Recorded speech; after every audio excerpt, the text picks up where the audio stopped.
मेरा नाम राशिद सलीम है और मैं अंग्रेज़ी का उस्ताद हूँ बुनियादी तौर पर।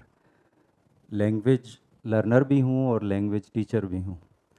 तो हमेशा से एक सवाल जो मेरे ज़हन में आता था और अभी भी उसके जवाब नहीं मिल पाया, वो ये कि ये ज़ुबान जो इतना एक कॉम्प्लेक्स किस्म का बिहेवियर है, ये किस तरह एक छोटा सा बच्चा सीख जाता है, बड़ी आसानी से सीख जाता है।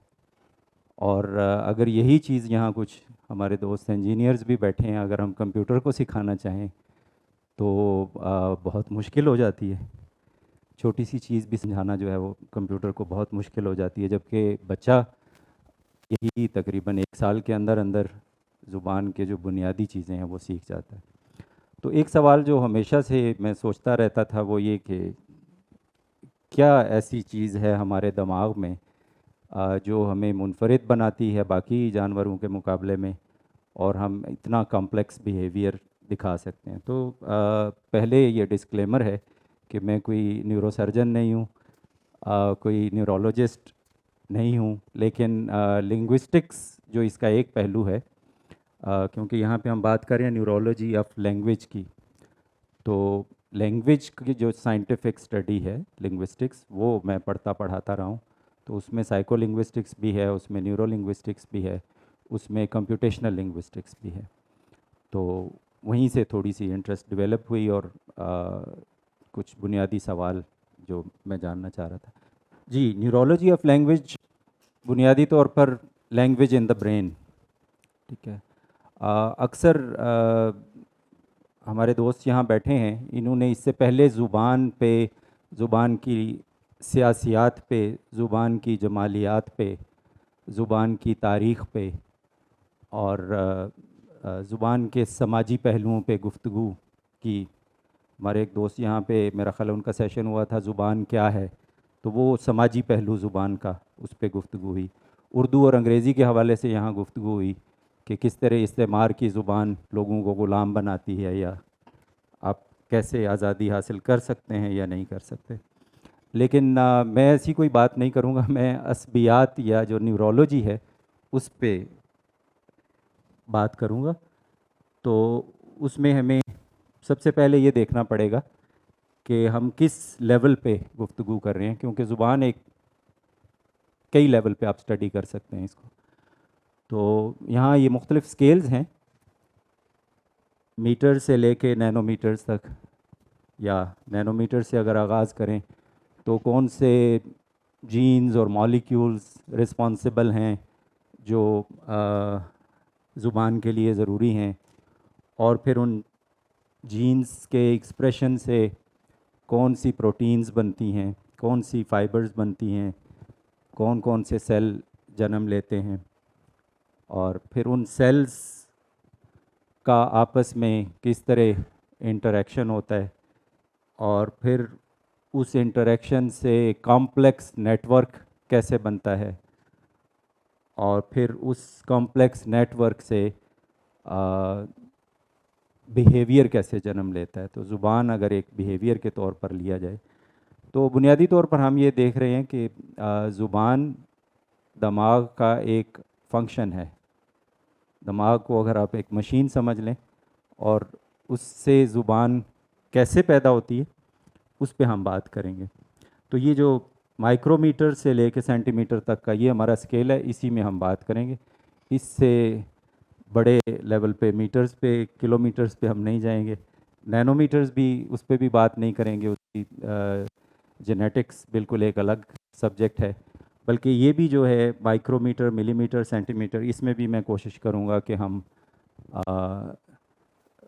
ब्रॉड आउटलाइन वो देखें।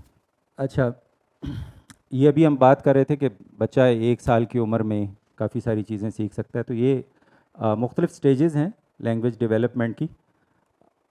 क्राइंग को हमने एक लैंग्वेज डेवलपमेंट के अंदर लिखा है, क्योंकि नेचुरली स्पीच एक फंडामेंटल यूनिट है लैंग्वेज का, और क्राइंग से उसके जो वोकल ऑर्गन्स हैं वो तैयार हो जाते हैं बच्चे के। जहाँ तक कॉम्प्रिहेंशन का ताल्लुक है तो अभी एम्ब्रियो में ही एम्ब्रियोनिक स्टेज में होता है, जब बच्चा अभी पैदा होने से प्री नेटल स्टेज में भी बच्चे के कानों में आवाज़ें पड़ रही होती हैं वालदा की, और वो उससे मानूस होता है, उसको वो आइडेंटिफाई भी कर सकता है कुछ रिसर्च के मुताबिक, और उसको सुन के खुश होता है। तकरीबन 6 हफ्तों में कूइंग या आ ऊ की जो आवाज़ें हैं वो पैदा करना शुरू कर देता है। ये भी बुनियाद है क्योंकि हमारे जितने भी वाउल्स हैं, वाउल साउंड्स हैं, वो तकरीबन वो कूइंग की स्टेज पे होते हैं। अच्छा, इसमें दिलचस्प बात यह है कि जब बच्चा पैदा होता है तो उसके पास दुनिया की तमाम ज़ुबानें सीखने की अहलियत होती है। बाद में वो अहलियत कम हो जाती है। ये क्रिटिकल पीरियड होता है सीखने का, जिसको आप 5 साल तक कह लें। कुछ लोगों ने इवन इससे भी कम किया है। तो अगर आप इसके बाद ज़ुबान सीखने की कोशिश करते हैं तो आप नेचुरल एक्सेंट जो नेटिव स्पीकर वाला है वो अक्वायर नहीं कर सकते। इसके बाद बैबलिंग स्टेज है, जिसमें कुछ कॉन्सोनेंट बाबा पापा इस तरह के बच्चा बोलना शुरू कर देता है तकरीबन 6 माह की उम्र तक। फिर इंटोनेशन पैटर्न्स है। अमूमी तौर पे हम समझते हैं कि जो ओवरऑल उतार चढ़ाव होता है ज़ुबान का, जिससे हम अपने इमोशंस का इजहार कर रहे होते हैं, वो बज़ाहिर हमें लगता है कि वो जो म्यूज़िकलिटी है लैंग्वेज की वो ज़्यादा मुश्किल है, तो शायद बच्चा बाद में सीखता होगा। लेकिन दिलचस्प बात यह है कि बच्चा ये पहले सीखता है और बाद में अल्फाज वो सीखता है। तो इसमें एक वाक़या मैं पहले भी सुना चुका हूँ। एक टीचर ने एक मर्तबा बच्चे से कहा कि क्या तुम्हें 2 का पहाड़ा आता है। ये चूँकि पंजाबी क्लासरूम में हो रहा था वाक़या, हमने पंजाबी में पहाड़े याद किए थे। पहाड़े टेबल्स को कहते हैं बाय द वे। तो बच्चा कहता है जी आता है। तो टीचर कहता है सुनाओ, और बच्चा कहता है इन्नी नी नी नी इन्नी नी नी, यानी 1 दूनी दूनी 2 दूनी 4, इस तरह हम पढ़ा करते थे। तो वो टीचर ने कहा ये क्या है, ये तो पहाड़ा नहीं है, ये तो टेबल नहीं है। तो बच्चा कहता है अभी मैंने बोल नहीं सीखे, सिर्फ धुन सीखी है। तो ये बच्चा भी जो है पहले धुन सीख लेता है लैंग्वेज की और बोल बाद में सीखता है।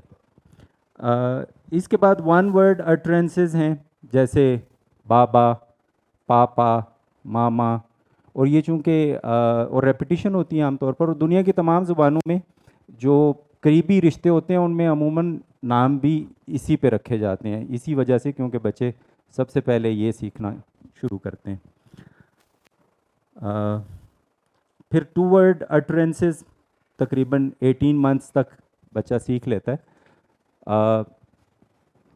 और 2 मंथ तकरीबन जिसको हम टेलीग्राफिक लैंग्वेज कह लें, या जिसमें अभी ग्रामर नहीं सीखी होती बच्चे ने, बस 2 अल्फाज मिला के। इसके बाद इन्फ्लेक्शन वर्ड्स हैं, यानी जिसमें जिसको हम गर्दाने कहते हैं, वो बच्चे सीखना शुरू हो जाते हैं कि वर्ब की किस तरह मुख्तलिफ फॉर्म्स इस्तेमाल करनी है। फिर नेगेटिव और इंट्रोगेटिव स्ट्रक्चर सीखना शुरू हो जाते हैं कि आई नो गो, अगर अंग्रेज़ी में कहें तो वो नो गो की बजाय डोंट गो का इस्तेमाल शुरू कर देते हैं। इसी तरह तकरीबन 5 साल तक बच्चे कॉम्प्लेक्स कंस्ट्रक्शंस, यानी लैंग्वेज का जो स्ट्रक्चर है वो तकरीबन मुकम्मल तौर पे बच्चे 5 साल तक सीख जाते हैं। और बाकी मैच्योर स्पीच तो खैर उम्र भर सीखते रहते हैं। तो होता ये है कि 5 साल के बाद आप वोकेबुलरी एक्वायर करते रहते हैं, लेकिन अब आपकी जो नेटिव लैंग्वेज है वो आप मुकम्मल तौर पर 5 साल तक सीख चुके होते हैं। अब इसमें कुछ चीज़ें अहम हैं। एक है क्रिटिकल पीरियड। तो इस पीरियड के बाद क्या बच्चा दोबारा अब बड़े होके क्या हम ज़ुबान उस तरह सीख सकते हैं जिस तरह बच्चा सीखता है? ये एक सवाल है, न्यूरोलॉजी में बड़ा इंपॉर्टेंट है। तो 2 कॉन्सेप्ट्स इसमें अहम हैं। एक क्रिटिकल पीरियड के कि ये क्रिटिकल पीरियड अगर गुजर जाए तो उसके बाद बच्चा उस तरह या बड़ा जो है वो उस तरह से ज़ुबान नहीं सीख सकता। दूसरा है प्लास्टिसिटी, कि ब्रेन में इस तरह की सलाहियत मौजूद है कि वो भी इमेच्योर होता है, सीख रहा होता है, तो आप इसको ये समझ लें कि मुख्तलिफ न्यूरॉन्स हैं, उनके कनेक्शंस पहले से मौजूद हैं दिमाग में। दिलचस्प बात यह है कि ये लर्निंग के साथ साथ नहीं बनते, बल्कि कनेक्शंस गिवन होते हैं। कनेक्शंस नहीं, न्यूरॉन्स बहुत सारे मौजूद होते हैं और फिजिकली कनेक्टेड भी होते हैं, और ग्रेजुअली वो कम होते जाते हैं बजाय ज़्यादा होने के। होता ये है कि प्लास्टिसिटी बहुत ज़्यादा होती है, तो आप नए से नए इंटरेक्शंस जो हैं उनके दरमियान बनते रहते हैं, लेकिन उनमें से सर्वाइव वही करते हैं जो ज़रूरी होते हैं, एब्सोल्युटली नेसेसरी होते हैं, बाकी के ख़त्म हो जाते हैं। तो वो एक उसका तरीक़ेकार है, प्रूनिंग कहते हैं उसको, कि आहिस्ता आहिस्ता वो न्यूरॉन्स झड़ जाते हैं या ख़त्म हो जाते हैं जिनको इस्तेमाल नहीं किया जाता। तो वो उसके लिए आमतौर पे कहा जाता है यूज़ इट और लूज़ इट। तो आपके पास दो ऑप्शंस हैं। अच्छा, हम चाहते हैं कि बड़े होके भी हमें ये सलाहियत रहे, लेकिन वो आपको सुपरमैन नहीं बनाएगी, वो एक एबनॉर्मल डिजीज़ है। बल्कि ऑटिज़म के बारे में कहा जाता है कि प्लास्टिसिटी ख़त्म नहीं होती एक ख़ास स्टेज पे जाके, उसके बाद भी रहती है। तो वो एक प्रॉब्लम है, क्योंकि प्लास्टिसिटी एक ख़ास हद से ज़्यादा वो प्रॉब्लमेटिक है। उसके बाद स्टेबिलिटी आनी चाहिए, जिसको हम मेच्योरिटी कहते हैं, मेच्योर हो गया, स्टेबल हो गया। अगर वो नहीं आई तो तो एक हवाले से प्लास्टिसिटी ठीक है, एक हवाले से स्टेबिलिटी ठीक है, तो दोनों के दरमियान बैलेंस रखना ज़रूरी है। तो ये आगे भी आएंगी। अच्छा, अब लैंग्वेज के बारे में भी मसला ये है कि सबसे बड़ा सवाल ये, जब आप तलाश करने की कोशिश करते हैं कि ज़ुबान कैसे दिमाग प्रोसेस करता है, तो मसला ये है कि ज़ुबान में जब आप इस्तिलाहात पढ़ते हैं वो बहुत मुख्तलिफ होती हैं, और दिमाग में जो पढ़ते हैं वो बिल्कुल मुख्तलिफ होती हैं। दोनों के दरमियान किसी किस्म का कोई लिंक नज़र ही नहीं आता। मसलन हम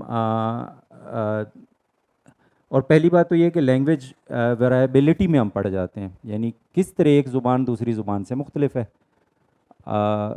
अभी मुझे एग्जैक्ट नंबर का तो नहीं पता, लेकिन मेरा ख्याल है दुनिया में तकरीबन 7,000 के करीब ज़ुबानें बोली जाती हैं। कम हो रही हैं सुना है, कुछ एक्सटिंक्ट होती जा रही हैं, तो हो सकता है 6,000 तक पहुंच गई हों, लेकिन 6 से 7,000 के दरमियान ज़ुबानें बोली जाती हैं। तो उनमें फ़र्क पे अक्सर बात होती है, इस ज़ुबान में क्या है, इस ज़ुबान में क्या है। लेकिन अगर आपने ये देखना है कि दिमाग किस तरह प्रोसेस करता है, तो हमें फ़र्क की बजाय लैंग्वेज यूनिवर्सल्स ढूंढने पड़ेंगे, कि जो चीज़ें मुश्तरक हैं दुनिया भर की ज़ुबानों में, कि हम कोई भी ज़ुबान बोलें, लेकिन उसकी सलाहियत को अगर हमने तलाश करना है तो फिर हमें ये देखना पड़ेगा कि कॉमन चीज़ें क्या हैं। तो ये लैंग्वेज यूनिवर्सल का एक आइडिया दिया था नोम चॉम्स्की ने, कि अंडरलाइंग स्ट्रक्चर, डीप स्ट्रक्चर शायद तमाम ज़ुबानों का एक है, जिसको आप बाद में अपनी अपनी ज़ुबान के मुताबिक कन्वर्ट करते हैं। तो इस पर बड़ी वो क्रिटिसिज्म भी हुई थी। एक और उसका आइडिया था लैंग्वेज एक्विजिशन डिवाइस। उसका ख्याल था कि एक इंसान में लैंग्वेज एक्विजिशन डिवाइस है, जिसकी बुनियाद पे इंसान ज़ुबान सीख लेता है, और बाकी जानवरों को सिखाने की कोशिश की जाती है, तो उनका जो वोकेबलरी तकरीबन हंड्रेड्स ऑफ वर्ड्स सीख सकते हैं कुछ एप्स और हायर प्राइमेट्स। लेकिन इंसान की जो एवरेज 10,000 से 100,000 तक अल्फाज का ज़ख़ीरा होता है, और कुछ ज़ुबानों में इससे भी ज़्यादा का हो सकता है। तो हमें लैंग्वेज एक्विजिशन डिवाइस तो खैर नहीं मिली, लेकिन लैंग्वेज एक्विजिशन सिस्टम बहरहाल मौजूद है, उसकी तरफ हम आज बढ़ेंगे। तो सबसे पहले हमें ये देखना होगा कि ज़ुबान के जो तसव्वुरात हमारे जहन में पहले से मौजूद हैं, उनकी बजाय हम जो थ्योरेटिकल लिंग्विस्टिक्स ने हमें तसव्वुरात दिए हैं, उनसे आगे बढ़ेंगे तो समझ में आएगी बात, अदरवाइज़ मुश्किल हो जाएगा। मसलन हम कहते हैं कि वर्ड, लेकिन वर्ड की आप डेफिनेशन भी नहीं कर पाते, कोई साइंटिफिक डेफिनेशन नहीं है। कंप्यूटर में जो लोग बैठे हैं प्रोग्रामिंग करते हैं, तो वो आप एक वर्ड इस तरह डिफ़ाइन कर रहे होते हैं कि उसके सेट ऑफ लेटर्स है, जिससे पहले भी स्पेस है और उसके बाद भी स्पेस है। ठीक है, तो ये एक वर्ड है। हालांकि जब बोल रहे होते हैं हम ज़ुबान, तो इस तरह की कोई वर्ड बाउंड्री मौजूद नहीं होती। तो ये कोई इतना लफ्ज़ जो वर्ड है ये इस्तिलाह इतनी कारआमद नहीं है, हमें इसके लिए साइंटिफिक इस्तिलाहात जो है वो ढूंढनी पड़ेंगी।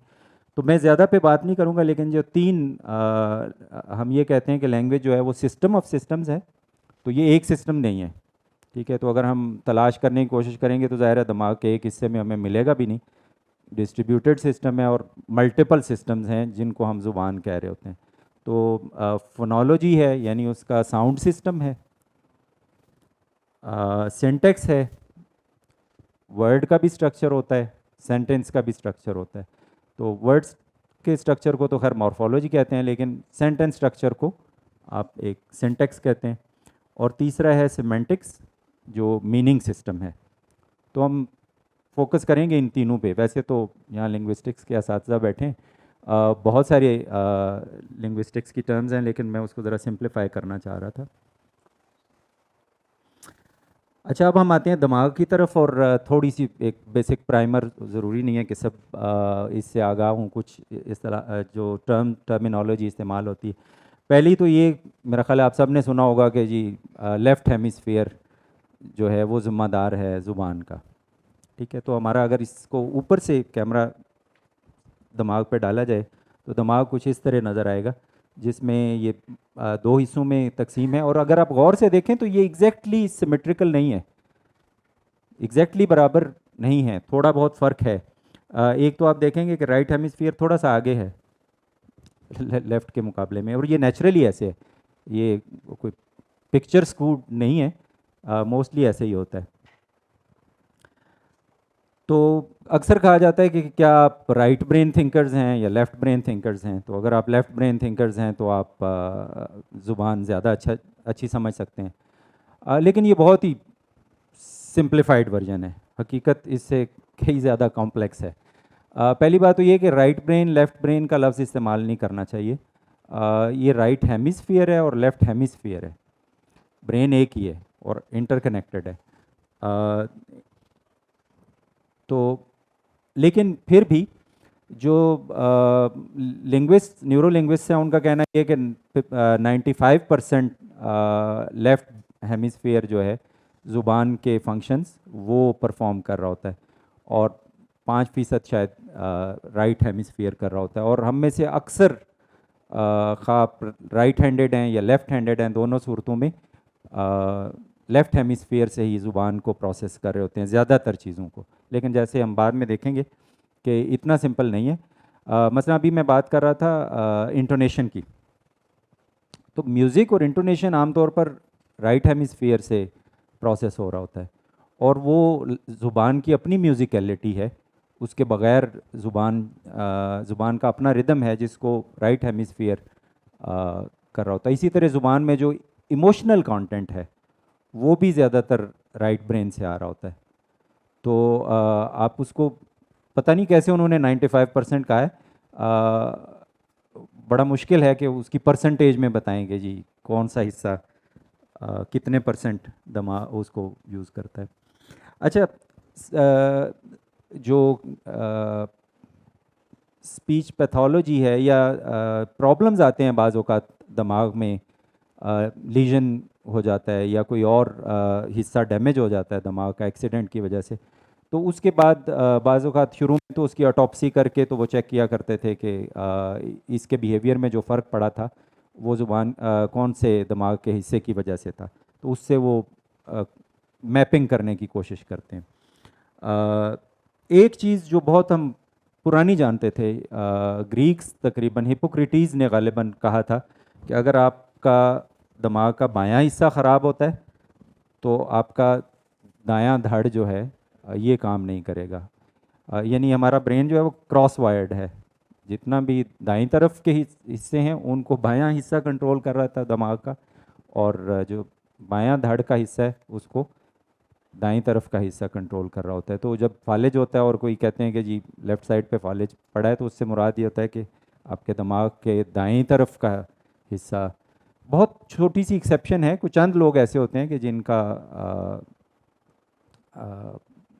फ़र्क ये राइट हेमिस्फीयर का हो। मेजॉरिटी जो है क्रॉस वाइड तो खैर सारे ही हैं, ठीक है।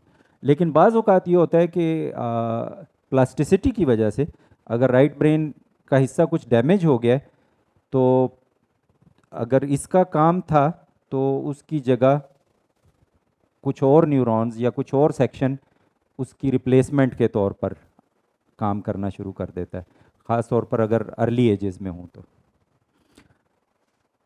तो अब दिमाग तो जो सेंट्रल नर्वस सिस्टम कहते हैं, आप लोगों ने बच्चे बैठे हैं यहाँ, इन्होंने ये पढ़ते होंगे कि पेरिफेरल नर्वस सिस्टम है, सेंट्रल नर्वस सिस्टम है।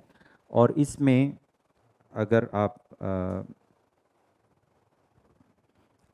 यहाँ देखेंगे, ये ऊपर जो 4 हिस्से मैंने लेबल किए हैं, फ्रंटल लोब है, फ्रंट में जो सामने का हिस्सा है ये फ्रंटल लोब है, ठीक है। और जो ये ऊपर का हिस्सा है सेंट्रल, और ये पैराइटल लोब इसको कहते हैं।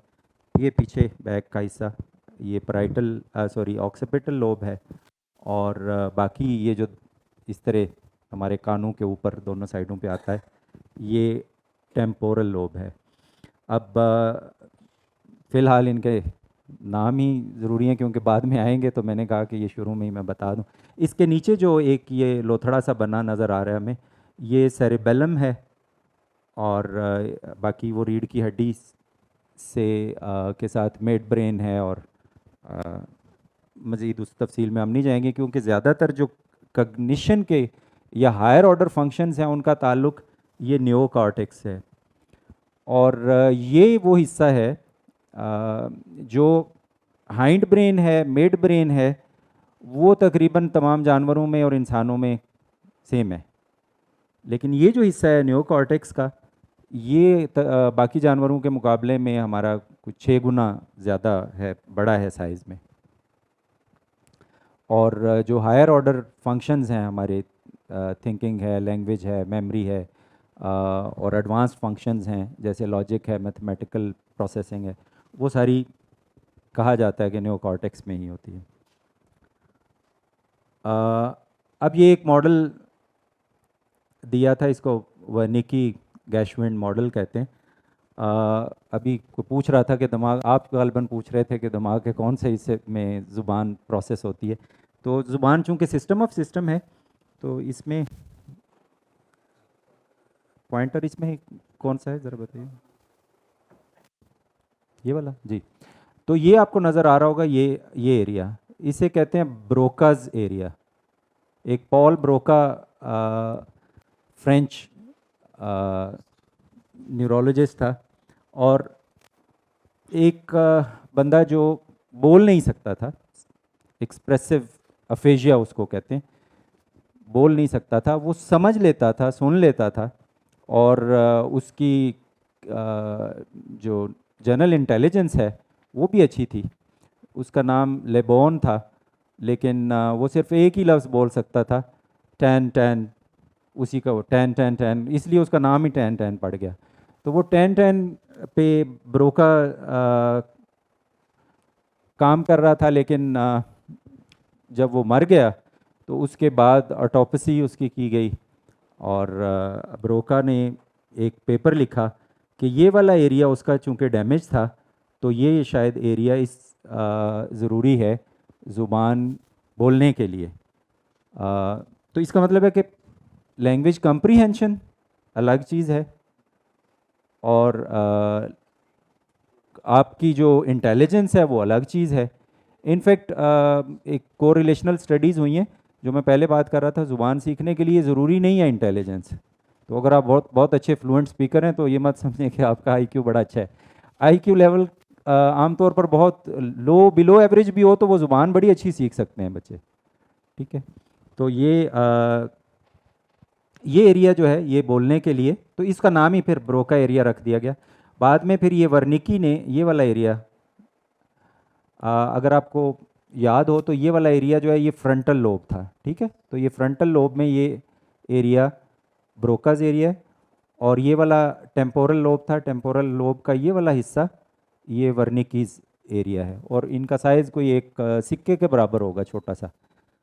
यहाँ पे हमें ज़्यादा लग रहा है, लेकिन इसका काम वर्निकीज एरिया का क्या है, वो लैंग्वेज कंप्रीहेंशन। तो अगर ये हिस्सा ख़राब हो जाए, मैं तफसील में नहीं जाऊंगा, लेकिन ये हिस्सा अगर ख़राब हो जाए तो लैंग्वेज कंप्रीहेंशन नहीं रहेगी। अब जो पेशेंट्स हैं वो बोलेंगे बड़ी फ्लुएंट इंग्लिश, इंग्लिश या जो भी उनकी ज़ुबान है वो बोलेंगे, लेकिन उन्हें समझ नहीं आएगी और बाज़ औक़ात वो मीनिंगलेस होंगे उनके वर्ड्स। उस और ये प्राइमरी ऑडिटरी कॉर्टेक्स है। जब आवाज़ हमारे कानों में आती है तो सबसे पहले वो इधर आती है और प्रोसेस होती है, उसमें से जो स्पीच वाली लैंग्वेज साउंड होती हैं वो यहाँ से इधर चली जाती हैं वर्निक्स एरिया में, और यहाँ फिर स्पीच प्रोसेसिंग होती है यहाँ पे भी। और ये भी एरिया जो एंगुलर जायरस है ये भी स्पीच परसेप्शन के लिए या कंप्रीहेंशन के लिए यूज़ होता है। ठीक है, अब ज़ुबान हम सुनते भी हैं आजकल, तो पिछली कुछ सदियों से हमने ज़ुबान लिखी हुई, बल्कि कुछ हज़ारियों से लिखी हुई ज़ुबान भी मौजूद है। तो ये प्राइमरी विजुअल कॉर्टेक्स है ऑक्सीपिटल लोब में, लिखे हुए लफ्ज़ को ये प्रोसेस करता है, और ये प्रोसेस करने के बाद ये इधर भेज देता है एंगुलर जायरस में, और ये इधर कंप्रीहेंशन के लिए। और फिर ये दो लाइंस आपको डॉटेड लाइंस नज़र आ रही होंगी, इसको आर्कुएट फेसिकुलस कहते हैं, मुश्किल से नाम है। बहरहाल ये दो ये इसको कनेक्ट कर रहा है। बाज़ औक़ात क्या होता है कि ये जो कनेक्ट कर रहे हैं दो ये डैमेज हो जाते हैं, तो उस ऐसी सूरत में एक अफेजिया है, लैंग्वेज प्रॉब्लम है, उसको कहा जाता है कंडक्शन अफेजिया। यानी वो समझ भी सकते हैं, वो बोल भी सकते हैं, लेकिन वो वर्ड रिपीट नहीं कर सकते। जो लफ्ज़ उन्होंने सुना है, आप कहें अगर कि इसको रिपीट करें, वो रिपीट नहीं कर सकते, क्योंकि ये कनेक्शन बीच में से वो डिसकनेक्ट हो गया। ठीक है, तो ये जो अक्सर तोते जो बोल रहे होते हैं वो रिपीट कर रहे होते हैं, तो वो उसमें ये मीनिंग और कंप्रीहेंशन शायद इन्वॉल्व नहीं होती। सिर्फ जो वो सुनते हैं स्पीच साउंड, उसको वो रिपीट एज इट इज़ कर सकते हैं। शायद वो स्पीच नॉन स्पीच साउंड में डिफ्रेंशिएट भी नहीं कर सकते। ठीक है, इसमें ये बड़ा अहम है, ये प्राइमरी मोटर कॉर्टेक्स है ये, और इसका ताल्लुक हमारे बॉडी की मूवमेंट से है। ठीक है, तो तमाम अज़ा जो हैं यहाँ पे फीट, आपका हिप, ये नीचे से शुरू करें अगर, तो ये वाला हिस्सा फीट को कंट्रोल करता है, फिर ये हिप को कंट्रोल करता है, फिर ये नेक को कंट्रोल करता है, उसके बाद आपके हैंड्स को कंट्रोल करता है, और फिर जॉज और टंग, टीथ और टंग, इस तरह करके बाकायदा इसकी लेबलिंग की हुई है। और उसमें सबसे बड़ा जो एरिया है दिमाग में जो इसमें से जो डेडिकेटेड है, वो एक तो पाँव के लिए, ठीक है, उसके बाद आपके हाथ, और हाथ में से भी अंगूठा और उंगलियों के लिए अलग अलग एरियाज़ हैं, क्योंकि ये हाथ ही की बुनियाद पे मेरा ख्याल है हम लोगों ने तरक्की की और टूल्स बनाना सीखे और पता नहीं क्या कुछ।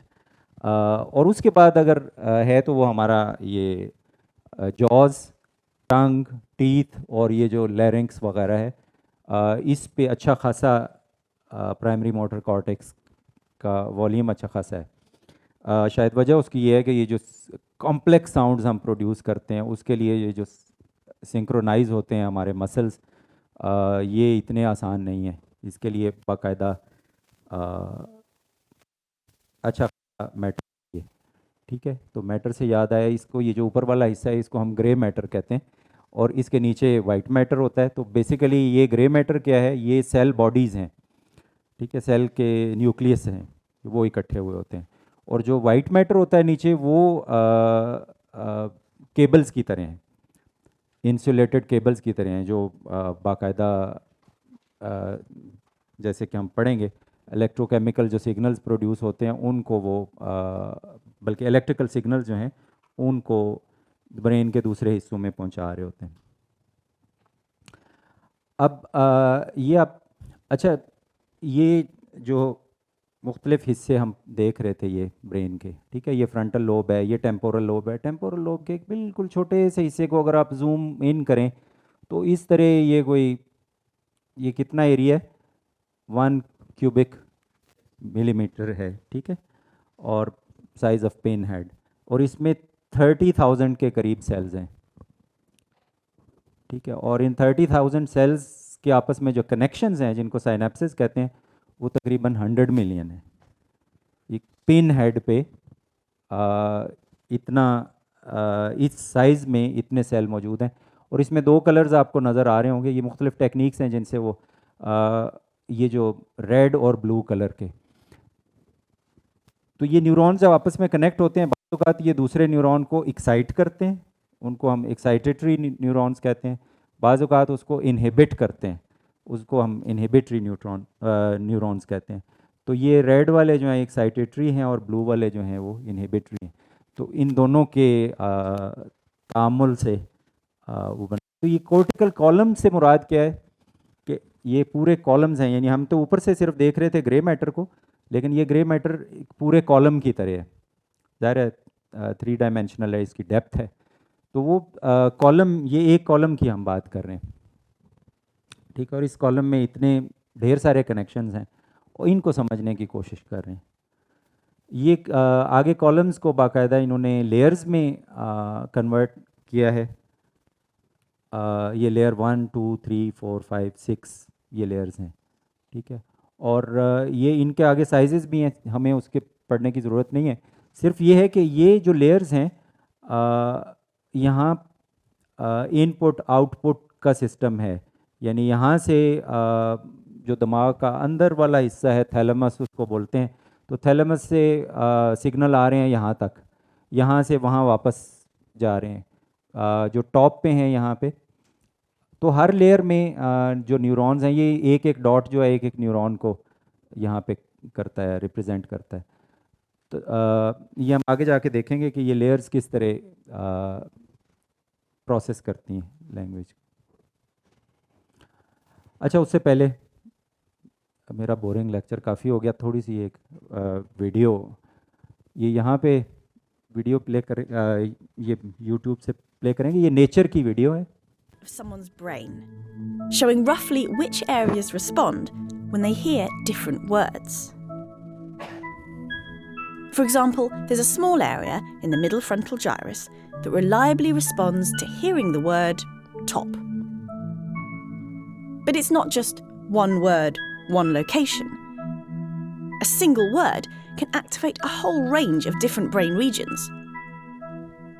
So we find the word top in a bit of brain that seems to respond to words associated with clothing and appearances, but also here with numbers and measurements, and here with buildings and places. We usually think of language as being restricted to certain sections, like the temporal lobe. So researchers were surprised to find activity all across the brain and in both hemispheres. The map was made by scientists at the University of California, Berkeley. They put volunteers in an MRI scanner and had them listen to stories for 2 hours. Back in the front again, deep, deep, and she pulls out a pack of matches that have been laundered at least once. By monitoring blood flow to different parts of the brain, they worked out which places were responding to the meaning of the words, the semantics. They found that different bits of the brain responded to different kinds of words and concepts. And they could group them into rough categories, shown here by the different colours. Dark green bits, for example, were most activated by words to do with numbers, red bits by social words. Here in the right temporoparietal junction, this speck of brain, just a few millimetres across, was found to respond to words like wife, mother, pregnant and family. And this bit just next door responds to some of the same social words like family and wife, but also words to do with places and people like house and owner. Generally, the concepts represented in each brain region relate to other functions that scientists already know about. So words to do with how things look, such as stripes, are likely to be found near the visual cortex. And although each individual's map is different, looking at these 3 brains, it's clear that different people have the same kinds of concepts in the same kinds of places. This is the first time we've been able to map the semantic systems of the brain in such detail discovering that words are grouped by meaning, and revealing just how complicated and widespread the word maps in our heads really are. And the brain map is available online for anyone to explore.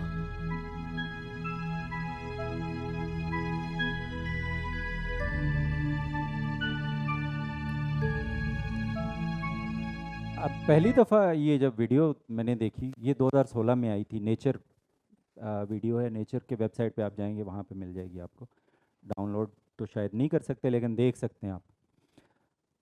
तो wow जहन में आता है, और इतना colourful brain देख के बंदा बड़ा लगता है जैसे लॉलीपॉप है ना। लेकिन मसला ये है कि इससे हमें हासिल क्या होता है यार? ये तो हमें पता है दिमाग के अंदर ही ये सारे अल्फाज हैं, कहीं ना कहीं होंगे। अगर यहाँ नहीं है तो यहाँ होगा, यहाँ नहीं है तो यहाँ होगा। इसका हमें फ़ायदा क्या है? ठीक है, जो न्यूरोसर्जन्स हैं उनको तो फ़ायदा है, वो तो ब्रेन मैपिंग कर रहे होते हैं, क्योंकि जब सीजर के बाद उन्होंने कुछ हिस्सा ब्रेन का निकालना होता है तो वो बड़ा मेटिकुलसली उसके ऊपर चिट लगा के एक एक ऊपर लेबल लगा रहे होते हैं, क्योंकि वो जब निकालते हैं उन्हें पता होता है कि कौन कौन सा फंक्शन इससे प्रॉब्लम आएगा। और हर बंदे का मैप थोड़ा बहुत मुख्तलिफ है, जैसे ये भी बता रहे थे। तो हर बंदे को अलग से न्यूरोसर्जन्स पहले उसका मैप बनाते हैं, और फिर वो जो हिस्सा रिमूव करना होता है उसमें फिर उनको बताते भी हैं कि इससे आपको ये प्रॉब्लम आ सकती है। और उसमें कोशिश उनकी ये होती है कि ऐसा एरिया ना निकाला जाए, अगर वो एब्सोल्युटली नेसेसरी नहीं है, तो जो आपको लैंग्वेज वाइज क्रिपल कर दे चीज़ को। तो सवाल ये है, ठीक है, वेयर का तो जवाब मिल गया, आपको जवाब मिल गया कि कहाँ पे दिमाग। अब ये सिमेंटिक है, सिमेंटिक मैप पूरे दिमाग में अगर बिखरा हुआ है तो it's not going to help us. ठीक है, हमें उसका क्या फ़ायदा होगा? तो फिर लोगों ने कहा कि यार ये इसकी बजाय इसके लिए एक मॉडल बनाया, ये 1000 ब्रेन्स मॉडल। जेफ हॉकिंस हैं, इसी नाम से इनकी बुक है, 1000 ब्रेन्स के नाम से, अगर आप वो पढ़ना चाहें तो। उसमें उसने ये मॉडल बनाया जिसमें ये कहा कि अगर ये काफ़ी मग है तो ये मुख्तलिफ दिमाग के ये जो कॉलम्स हैं, 1 2 3, ये जो कॉलम्स हैं, ये कॉलम्स एरेज की शक्ल में होते हैं। यहाँ कंप्यूटर साइंटिस्ट बैठे हैं, तो ये बाकायदा कॉलम के अंदर एरेज बने हुए हैं। तो ये सेंस एरे है कि इसको टच करता है, जो तो टच करने से जो सोमेटोसेंसरी ऑर्गन्स हैं जो चीज़ भेजते हैं, उससे मुझे पता चल जाता है कि ये मग है। अगर मैं ब्लाइंड भी हूँ तो तब भी बता सकता हूँ। इसी तरह ये सेंस एरे है जिसमें ये आप देख के बता सकते हैं। तो इसके मुख्तलिफ हिस्से, एक ही ऑब्जेक्ट जो है वो मुख्तलिफ हिस्सों पे रिप्रेजेंटेड है। यानी ये एक कॉफ़ी मग का ही फंक्शन जो है, ये मुख्तलिफ जो मैं कॉर्टिकल कॉलम्स बता रहा था, उन कॉलम्स के आगे ग्रेड्स बनी हुई हैं, लेयर्स में ये बाकायदा एरेज बने हुए हैं जिसमें ये इंफॉर्मेशन स्टोर्ड है। और ये पता नहीं कैसे सेकंड्स बल्कि माइक्रो सेकंड्स में वो पूरा कॉन्सेप्ट हमारे जहन में इकट्ठे होके आ जाता है। तो ये region 1, region 2, region 3, simple features, उसके कॉम्प्लेक्स फीचर्स, ऑब्जेक्ट्स, यानी मग का कोई एक अलग से जगह नहीं है, बल्कि ये मुख्तलिफ जगहों पे उसके बारे में मुख्तलिफ, जैसे वो टॉप बता रहे थे डिक्शनरी, द ब्रेन डिक्शनरी में, वो लफ्ज़ जो है वो उसकी मुख्तलिफ एसोसिएशन है, मुख्तलिफ फीचर्स हैं।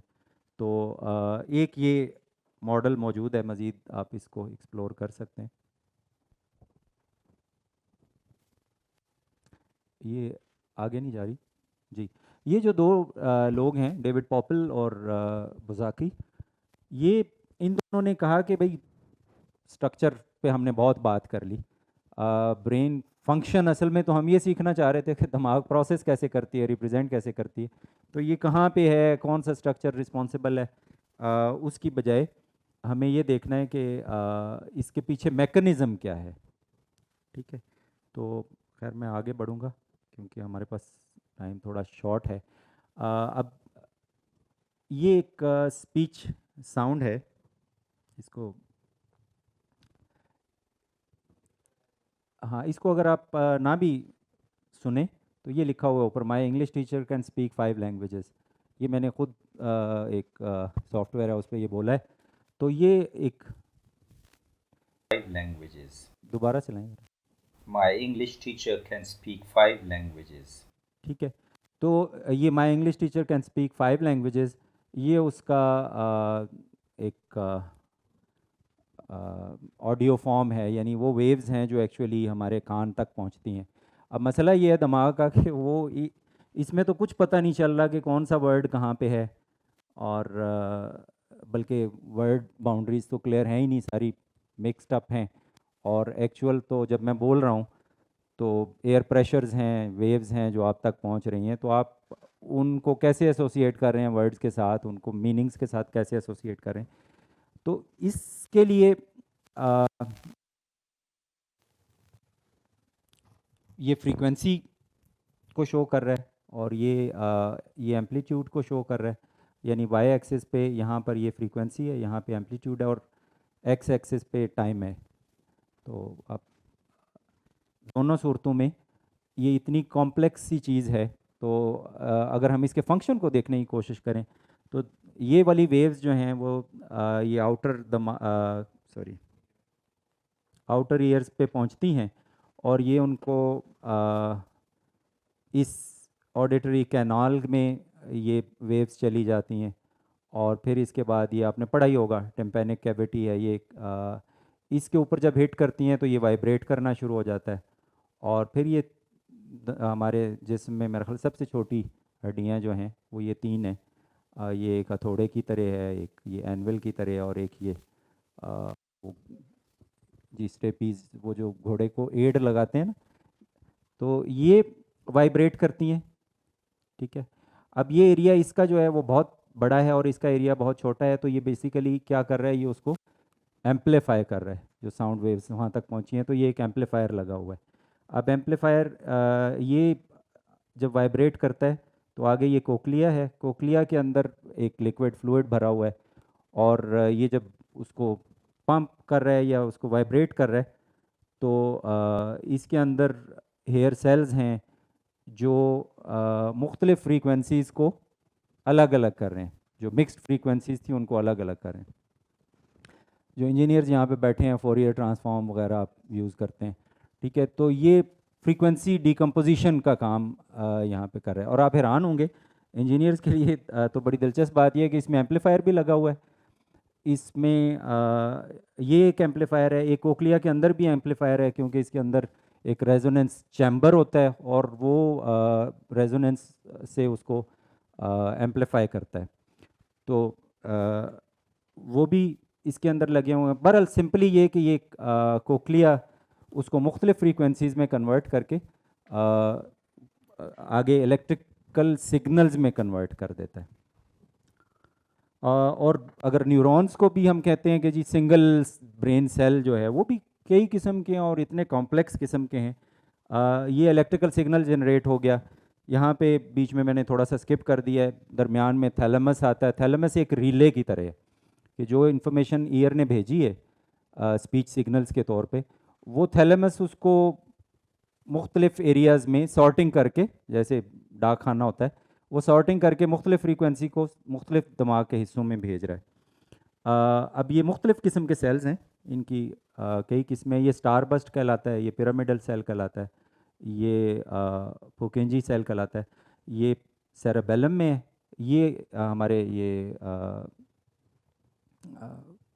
मेरा ख्याल है ये आँख में होता है, और ये जो हम पढ़ रहे थे कॉर्टिकल लेयर्स, ये उसमें होता है। तो इसमें ये जो जंगल सा नज़र आ रहा है आपको, ये सारे इनपुट पॉइंट्स हैं, ये इनपुट नोड्स हैं, ठीक है। और ये एक सिंगल न्यूरॉन के जो हंड्रेड्स ऑफ थाउजेंड्स कनेक्शंस हो सकते हैं, इनपुट्स भी, आउटपुट भी वो हंड्रेड्स ऑफ थाउजेंड्स न्यूरॉन से कनेक्टेड हो सकता है। तो इतना कॉम्प्लेक्स स्ट्रक्चर। ये जो दरमियान में नज़र आ रहा है ये उसका सेल बॉडी है, और फिर उसके बाद ये एक्सॉन है, इसमें से बाज़ों का तो देखना भी, ये सेल बॉडी है, मुश्किल हो जाता है कि कौन सा एक्सॉन है। तो इसलिए मैं ज़रा मॉडल से समझाने की कोशिश करूँगा, ये आसान है, उससे एक्चुअल को देख के तो कुछ समझ नहीं आती। तो ये वो डेंड्राइट्स हैं जो इनपुट नोड्स हैं, इनके ऊपर छोटे छोटे स्पाइक से बने होते हैं जहाँ से वो सिग्नल्स को लेते हैं और फिर ये सेल बॉडी में चले जाते हैं, यहाँ पे इनकी प्रोसेसिंग होती है और फिर ये केबल है जिसके ज़रिए इलेक्ट्रिकल सिग्नल आगे जाता है, यहाँ पे स्पाइक बनता है, वो अभी हम उस पर बात करते हैं। ये इस तरह के इलेक्ट्रिकल सिग्नल्स जो हैं वो जनरेट होते हैं और फिर ये वेसिकल्स हैं जो आउटपुट डिवाइस हैं, जो आगे न्यूरोट्रांसमीटर्स हैं जो यहाँ से रिलीज़ होते हैं और फिर वो अगले सेल के साथ बाइंड होते हैं। मैं आगे चलता हूँ, ये उसको हम सिनैप्स कहते हैं। तो एक न्यूरॉन दूसरे न्यूरॉन से किस तरह कम्युनिकेट करता है, वो इलेक्ट्रिकल सिग्नल है, वो यहाँ तक आता है, जब ये एक्सॉन के ज़रिए यहाँ ट्रैवल करता है तो ये वेसिकल्स हैं, इनके अंदर न्यूरोट्रांसमीटर्स हैं, आपने पढ़े होंगे सेरोटोनिन और डोपामीन और गाबा और वगैरह वगैरह, ठीक है। तो ये न्यूरोट्रांसमीटर्स रिलीज़ होते हैं और फिर ये आगे इनके रिसेप्टर्स हैं, ये इनके साथ बाइंड होते हैं और जो आगे डेंड्राइट्स के ज़रिए दोबारा इलेक्ट्रिकल सिग्नल जनरेट करते हैं। तो बेसिकली इलेक्ट्रिकल और केमिकल सिग्नल है और बड़ा दिलचस्प इंफॉर्मेशन प्रोसेसिंग के एतबार से बड़ी दिलचस्प चीज़ ये कि ना सिर्फ उसकी वो फॉर्म्स चेंज हो रही हैं, बल्कि इलेक्ट्रिकल सिग्नल जो यहाँ पे आ रहा है वो डिजिटल सिग्नल है, ऑल और नन सिग्नल है, वो या एक्साइटेटरी है या नहीं, या तो वो स्पाइक है या नहीं है, ठीक है। लेकिन यहाँ पर जो डेंड्राइट्स में इनपुट्स आ रही हैं वो एनालॉग है और बीच में ये जो ये जुड़े भी नहीं हुए, ये बीच में इसको सिनेप्टिक क्लेफ्ट बोलते हैं या गैप बोलते हैं। इसका फ़ायदा है, इसका फ़ायदा ये है कि वो जो हम अर्ली ऑन बात कर रहे थे प्लास्टिसिटी की, तो ये जुड़े हुए हार्ड वायर्ड नहीं है। तो हार्ड वायर्ड नहीं है तो अगर कोई न्यूरॉन काम नहीं करता वो ख़त्म भी हो जाता है, बल्कि ग्लियल सेल्स होते हैं जो उनको खा जाते हैं, वो उनकी खुराक बन जाता है और वो वहाँ पे कूड़ा कचरा जो है वो दिमाग में नहीं रहता, जो डेड हो जाते हैं उनको वो ख़त्म खुद ही कर लेता है, उसका अपना मैकेनिज़्म है। यहाँ पे इसका फ़ायदा ये है कि अगर हम प्लास्टिसिटी ख़त्म भी हो गई है तो अक्सर जो हमारी ड्रग्स हैं वो सारी यहाँ पे काम कर रही होती हैं, जो पेन रिलीफ के लिए हम ले रहे होते हैं। तो बेसिकली ये कुछ न्यूरोट्रांसमीटर्स हैं, ये रिसाइकल हो रहे होते हैं, तो रीअपटेक हो रही होती है, तो वो उसको हम रोक देते हैं या उसको बढ़ा देते हैं, या खैर हम लैंग्वेज की तरफ आएँ तो बेहतर है। ये केमिकल सिग्नल का फ़ायदा ये है कि यहाँ पर इंटरवेंशन हो सकती है, हम मेडिसिन के ज़रिए इंटरवेंशन कर सकते हैं और प्लास्टिसिटी भी इसकी वजह से होती है। इसके बाद सिनेप्टिक पोटेंशियल है, ये अगर इसको ज़रा रब कर दे थोड़ा सा, मैं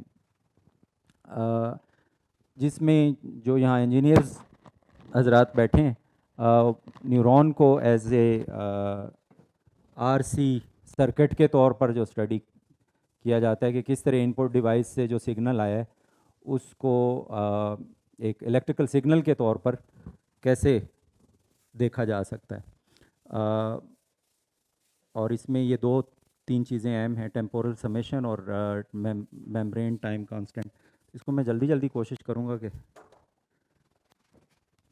अगर आप न्यूरॉन में एक सेल की जो मेम्ब्रेन है, छोटी सी आप झिल्ली ले लें और उसको स्फेरिकल बना लें, तो आप देखेंगे कि यहाँ पर ये आउटसाइड द सेल है और ये इनसाइड द सेल है। तो इस झिल्ली में से गुज़र के आयॉन्स हैं जो ये इलेक्ट्रिकल फ्लो या इसको इलेक्ट्रिकल सिग्नल को जनरेट कर रहे हैं, ठीक है। तो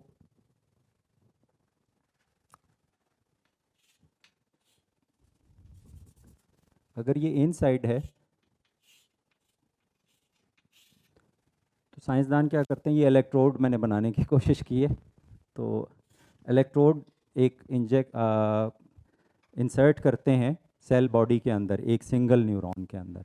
और इलेक्ट्रोड का काम क्या है, ये उसके अंदर जो भी वोल्टेज डिफरेंस होगा उसको रीड करके आपको बताएगा कि अंदर और बाहर के दरमियान कितना फ़र्क है, आउटसाइड और इनसाइड कितना फ़र्क है।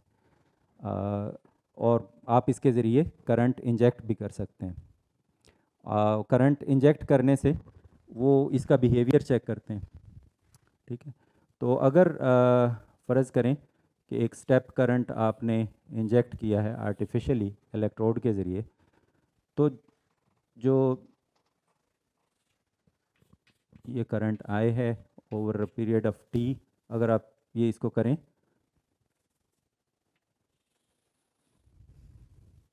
तो ये वोल्टेज आहिस्ता बिल्ड होता है, जो वोल्टेज डिफरेंस है आउटसाइड और इनसाइड, ये इस तरह यकदम स्टेप करंट उसमें नहीं आता, और ये बिल्ड होता रहता है।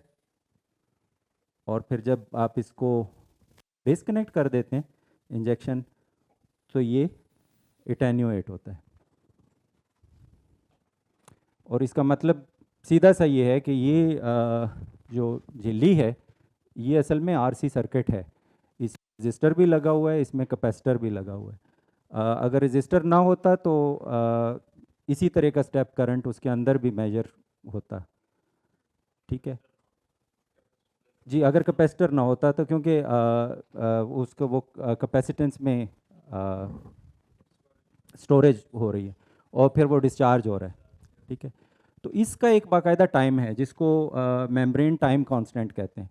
तो उसको बाकायदा आप निकाल भी सकते हैं, आगे एक फार्मूला आएगा, इसलिए मैं उसको नहीं लिखता।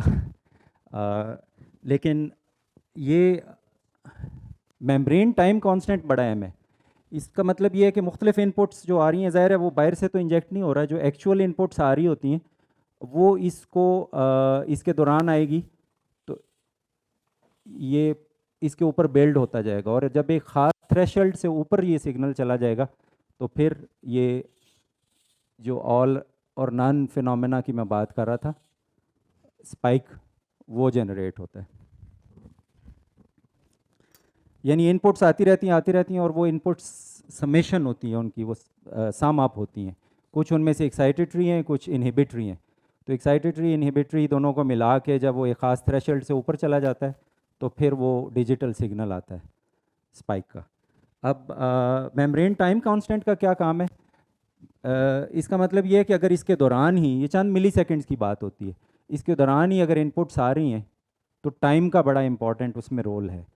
और वो टाइम कांस्टेंट बेसिकली ये जो टेम्पोरल या मेम्ब्रेन टाइम कांस्टेंट है, बेसिकली ये आपकी वर्किंग मेमोरी है, यानी पिछला सिग्नल स्टोर हुआ है उसमें, वर्किंग ये रैम है आपकी या वर्किंग मेमोरी बल्कि कहना चाहिए। और उसके दौरान अगर दूसरी इनपुट आएगी तो वो फायर करेगा सेल, अदरवाइज नहीं करेगा, ठीक है। ये ज़रा सिंप्लीफाइड मैंने करके बताया, लेकिन अगर यहाँ जो इंजीनियर्स बैठे हैं, ये H&H इक्वेशन है। ये आपने, ये दो न्यूरोलॉजिस्ट थे, मेडिसिन में इनको नोबेल प्राइज़ भी मिला था, हॉजकिन एंड हक्सले, ठीक है। इनको नोबेल प्राइज़ मिला था क्योंकि ये जो स्पाइक है, ये स्पाइक्स को उन्होंने एज ए सेल, ये सर्किट के तौर पर उन्होंने ना सिर्फ ये देखा, ये कैपेसिटर है, ये तीन इनको वो बैटरीज़ कह लें, ये सोडियम आयन चैनल्स हैं, ये कैल्शियम, ये पोटाशियम आयन चैनल्स हैं, और ये कंडक्टेंसेस हैं, ये सोडियम की, ये पोटाशियम की, और ये लीक से मुराद ये है कि जो मेम्ब्रेन की पैसिव कंडक्टेंस या रेजिस्टेंस है, ये वो है, ठीक है। तो पैसिव इनसाइड और आउटसाइड में तकरीबन -70 मिली वोल्ट का फ़र्क होता है। ये हमारा रेस्टिंग पोटेंशियल है इंसानों का, बाकी जानवरों में भी खैर ऐसे ही है तकरीबन। तो -70 को मेंटेन करने के लिए फिर ज़ाहिर है बैटरी भी चाहिए, और बैटरी वो एनर्जी है या जो शुगर्स हैं या नमकियात हैं जो हम ले रहे होते हैं, वो ज़रूरी हैं। तो ये इसी को इन्होंने ये 4 इक्वेशंस के ज़रिए बयान किया है, ठीक है। इसमें ये जो M और N और H नज़र आ रहे हैं, ये बेसिकली सोडियम गेट है, आयन चैनल है। जब ये ओपन होता है तो ये एम जो है ये वो एन जो है वो गेट है, 3 गेट्स होते हैं, और ये इनएक्टिवेशन गेट जो है ये एच है, और इसके बाद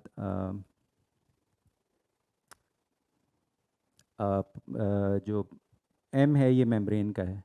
ठीक है, तो ये 3 अगर गेट्स खुले हुए हैं और फिर ये इनएक्टिवेशन का गेट खुलता है, तो इससे आप बाकायदा कैलकुलेट करके बता सकते हैं कि अगर इतनी इनपुट्स हों तो आपका स्पाइक जनरेट होगा या नहीं होगा। ठीक है, तो लेकिन मसला ये है कि इसको आगे ज़रा करें। ये जो मुख्तलिफ अब हमने न्यूरॉन्स देखे थे, ये इसी बेस पे इस तरह के स्पाइक पैटर्न्स जनरेट करते हैं, इनको हम स्पाइक ट्रेन्स कहते हैं। तो ये मुख्तलिफ न्यूरॉन्स के बाकायदा स्पाइक पैटर्न्स हैं जिस पे वो फायरिंग है, ये टक टक टक टक टक टक टक टक टक टक, ये बाकायदा उनका एक ख़ास फ्रीक्वेंसी पे वो कर रहे होते हैं। और अगर ये ख़राब हो तो मसलन अल्जाइमर की डिज़ीज़ में वो ये करते क्या हैं कि जैसे हार्ट के लिए आप पेस मेकर लगाते हैं, इस तरह का पेस मेकर अगर लगा के इस सर्किट को ठीक कर दिया जाए तो अल्जाइमर का पेशेंट जब तक वो पेस मेकर लगा है वो उठ के काम कर रहा होता है। ये बाकायदा वीडियोज़ हैं हमारे पास, टाइम शॉर्ट है जिसमें ये उन्होंने ये डिमॉन्स्ट्रेट भी करके दिखाया है। इसी तरह स्पीच के लिए भी अगर आप आइडेंटिफाई कर लें इनके पैटर्न्स को, तो वो स्पाइक ट्रेन्स को आप पेस मेकर लगा के कुछ जगहों पे दुरुस्त कर सकते हैं। अभी फ्यूचर में स्पीच के लिए तो अभी नहीं हुआ, लेकिन कुछ डिजीज़ के लिए, जैसे मैंने अल्जाइमर का कहा है, वो एक हिब्रू यूनिवर्सिटी है इसराइल में, वहाँ पे उन्होंने इस पे एक्सपेरिमेंट किया है और वो कामयाब भी हुआ है। तो ये स्पाइक ट्रेन्स बेसिकली सिग्नल्स को लेके चल रही हैं, लेकिन मसला जो इससे भी बड़ा है वो ये है कि इनको स्टडी करने के बावजूद बाज़ औक़ात हमें समझ नहीं आती कि ये जो स्पाइक ट्रेन हैं इनका ज़ुबान के किस फंक्शन से कैसे ताल्लुक़ है। तो फिर कुछ लोगों ने ये कहा कि यार ये फ़िज़िकली कनेक्टेड होना भी इनका ज़रूरी नहीं है, बल्कि होता ये है कि ये जो एक्स्ट्रा सेलुलर यहाँ पर एक लोकल फील्ड पोटेंशियल है, LFP उसको बोलते हैं। ज़ाहिर है एक फील्ड जनरेट होगी जब इलेक्ट्रोमैग्नेटिक वेव्स चल रही हैं, तो वो लोकल फील्ड पोटेंशियल को ये EEG के ज़रिए या MEG के ज़रिए इलेक्ट्रोएन्सेफलोग्राम क्या बोलते हैं आप उसको, उसके ज़रिए लोकल फील्ड पोटेंशियल को आप रीड करते हैं और आप देखते हैं इस तरह की वेव्स जो हैं ये जनरेट हो रही हैं। ये सारी साइनेप्टिक पोटेंशियल है, ये अभी स्पाइक नहीं बना, उससे पहले ये दिमाग में चल रही होती हैं वेव्स। इवन ये वाली तो स्लीप के दौरान भी चल रही होती हैं। यानी आपका न्यूरॉन ब्लैंक नहीं होता, बाहर से इनपुट या स्टिमुलाई आने से पहले ही उसमें सर्टन पैटर्न्स हैं वेव्स के जो चल रहे होते हैं, और इनके लिए फिर उन्होंने बाकायदा इनके फ्रीक्वेंसीज तो नहीं लेकिन बैंड्स आइडेंटिफाई किए कि 0.5 से 4 हर्ट्ज़ की जो फ्रीक्वेंसी वाली वेव्स हैं इनको डेल्टा बैंड कहते हैं, थीटा बैंड 4 से 8 हर्ट्ज़ है, अल्फ़ा बैंड 8 से 13 हर्ट्ज़ है, बेटा 13 से 32 तक या 42 तक भी है, फिर ये गैमा है, गैमा के ऊपर भी हैं एप्सिलॉन वगैरह। ये वेव्स जनरेट हो रही होती हैं और अब वो कोशिश कर रहे हैं कि इन वेव्स का किरदार समझने की कोशिश कर रहे हैं कि ज़ुबान की प्रोसेसिंग में इनका क्या किरदार है, क्योंकि ये जो LFP है ये ज़ाहिर है अगर नहीं भी कोई कनेक्टेड तो इस विसिनिटी में जितने भी सेल्स होंगे अगर उनके सिनेप्टिक कनेक्शंस नहीं भी होंगे तो ये फील्ड उन पर असरअंदाज हो रही होगी। इसको वॉल्यूम कंडक्शन कहते हैं, यानी दिमाग का एक एरिया वो एक वेव सी बनती है, रिदम पैटर्न उसको ऑसिलेटर कहते हैं, वो ब्रेन ऑसिलेशन है और उस ऑसिलेशन से मैसेज एक जगह से दूसरी जगह हार्ड वायर्ड नहीं भी है, सिनेप्टिक इंटरेक्शन नहीं भी है, तो तब भी वो उस पर असरअंदाज हो रहा होता है। ठीक है, तो ये एक अलग से थ्योरी है, उसको बाकायदा ब्रेन ऑसिलेशंस कहते हैं। ठीक है, आप इसको इस तरह समझ सकते हैं कि इनको कैरियर वेव समझ लें। ठीक है, तो जो वेव्स आ रही हैं या जनरेट हो रही हैं इस तरह, उनको ये कैरियर वेव्स जैसे आप ट्रांसमिशन करते हैं तो आपको भी इस तरह की कैरियर वेव्स चाहिए होती हैं, तो दिमाग में भी इस तरह की कैरियर वेव्स मौजूद हैं जो चल रही होती हैं। लेकिन उसका मतलब ये है कि आप ये फील्ड्स तो फिर पूरे दिमाग में टाइम के साथ वो डिफ्यूज़ हो रही होंगी जहाँ पे, उसको स्टडी करना पड़ेगा। तो उसमें एक सवाल बड़ा जो तंग कर रहा था बड़े अरसे से, वो ये था कि यार जब ये स्पाइक बन गया तो ये सारी इन्फॉर्मेशन तो लूज़ हो गई, क्योंकि स्पाइक का एम्पलीट्यूड सेम है, तो आपके पास एम्पलीट्यूड तो रहा नहीं, अब उसको आप कैसे रिकंस्ट्रक्ट करेंगे। तो फिर ये इन्होंने कहा कि नहीं, ये जो ब्रेन की जो अपनी ऑसिलेशंस चल रही हैं, ये उन इनपुट्स के साथ फेज़ लॉक्ड हो जाती हैं, और ये जो फेज़ लॉकिंग है इससे वो आपकी इंफॉर्मेशन प्रिजर्व रहती है। ये भी बहुत रीसेंट की ये रिसर्च है, यानी पिछले 1 या 2 दिहाई की, और अभी इस पे हतमी बात करना ज़रा मुश्किल है। लेकिन ये आप देखेंगे कि ये जो कनेक्शन देखा गया है प्रिडिक्शन के साथ, लेक्सिकल मेमोरी के साथ, और ये आमतौर पर इनहिबिशन के साथ कंट्रोल होती हैं। प्रिडिक्शन ये कि जब हम कोई जुमला सुन रहे होते हैं तो हम पहले से प्रिडिक्ट कर लेते हैं ये आगे क्या आएगा, ठीक है। तो उसमें ये जो दिमाग की हमारी बेटा वेव्स हैं, उनका कनेक्शन दरियाफ्त किया गया। इसी तरह ये जो ये एम्पलीट्यूड कपलिंग है, इन दोनों का आपस में थीटा और गैमा का कम्बिनेटोरियल प्रोसेस है, जिसमें ये एम्पलीट्यूड कपलिंग है। तो आप एम्पलीट्यूड को रिकवर कर सकते हैं इससे। इसी तरह ये फ्रेजल मेमोरी है, ये जो मुख्तलिफ फ्रेजेस हम बनाते हैं, इसमें इन दोनों की कपलिंग है, ये थीटा है और डेल्टा है, ठीक है। तो ये मुख्तलिफ जो फीचर्स हम पढ़ रहे थे पीछे, जेफ हॉकिंस ने जो फीचर्स दिए थे कि वो मुख्तलिफ फीचर्स रिले के ज़रिए जो हो रहे, वो बेसिकली ये जो दिमाग की हमारी ऑसिलेटरी मूवमेंट्स हैं या रिदम्स ऑफ द ब्रेन है, उस पे मबनी है।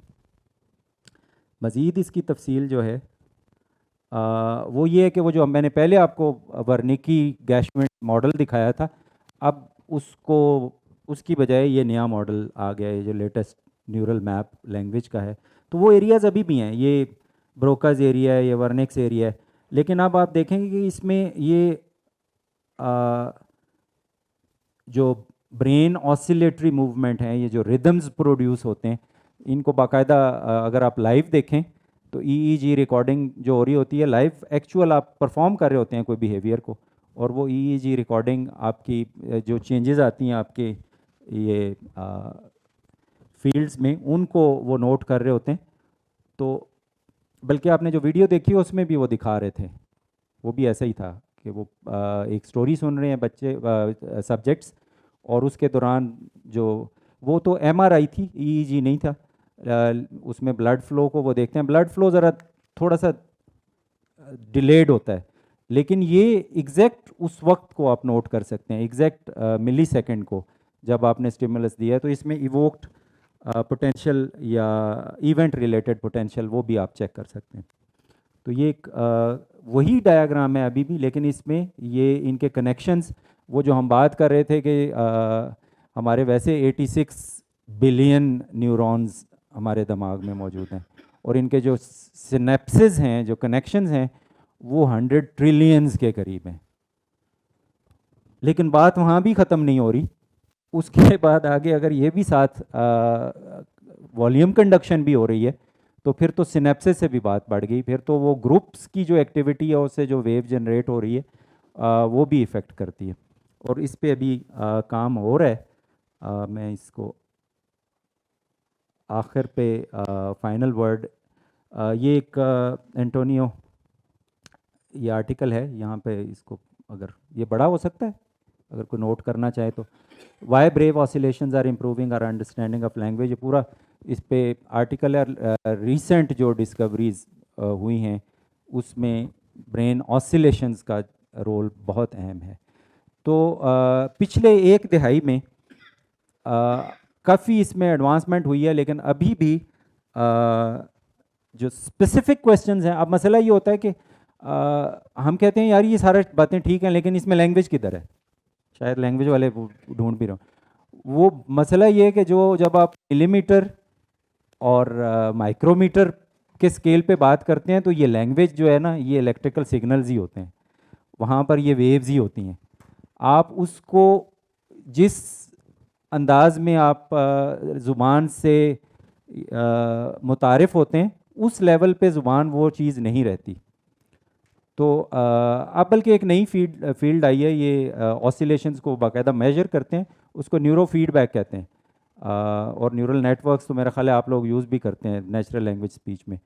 उसमें वो क्या करते हैं, जिस तरह आपकी ईसीजी है ना उसको मॉनिटर किया जाता है और फिर दवाई देते हैं या आपको कहते हैं कि ईसीजी ठीक नहीं है ना, इसी तरह ईईजी अगर आपकी ठीक नहीं आ रही है, ऑसिलेशंस में कोई फ़र्क आ रहा है, तो उसको ठीक करने के लिए वो कुछ रिवार्ड देते हैं, वो न्यूरल फीडबैक से आप उसके बिहेवियर को एडजस्ट करने की कोशिश करते हैं। इसमें मुख्तलिफ लैब्स में काम हो रहा है और काफ़ी हद तक वो उसमें कामयाब भी हो रहे हैं।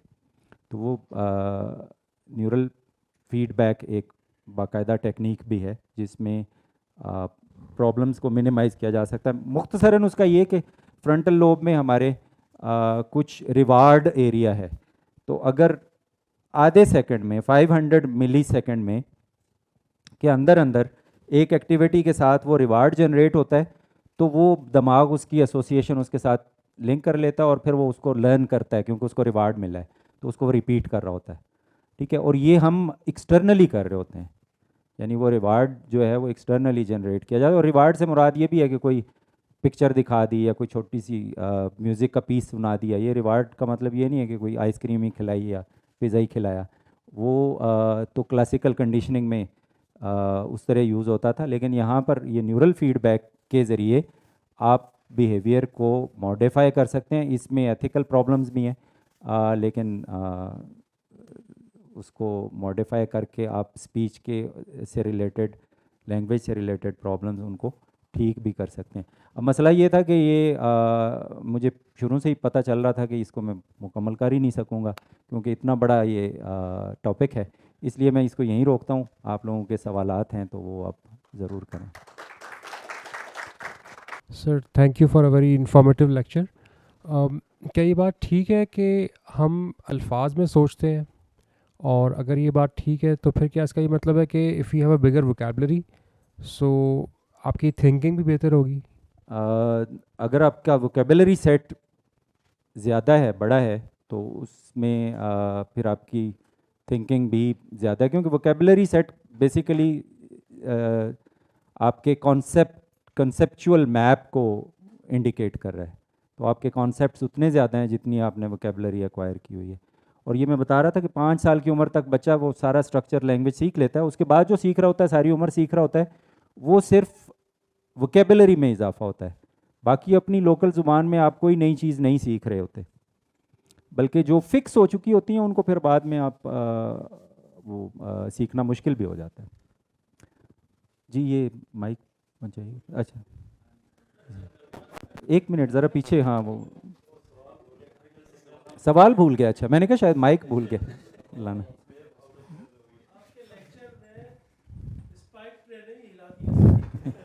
जी जी चलें, हाँ आप याद करने की कोशिश करें, मैं इनका सवाल ले लेता हूँ। मैं कर लूँ? अच्छा सर, बहुत शुक्रिया sir. On a lighter note वो यही लग रहा था कि जो है ना लैंग्वेज वालों को कि इंजीनियरिंग पढ़ के फिर जो है ना न्यूरोलॉजी ऑफ लैंग्वेज की तरफ आएँ।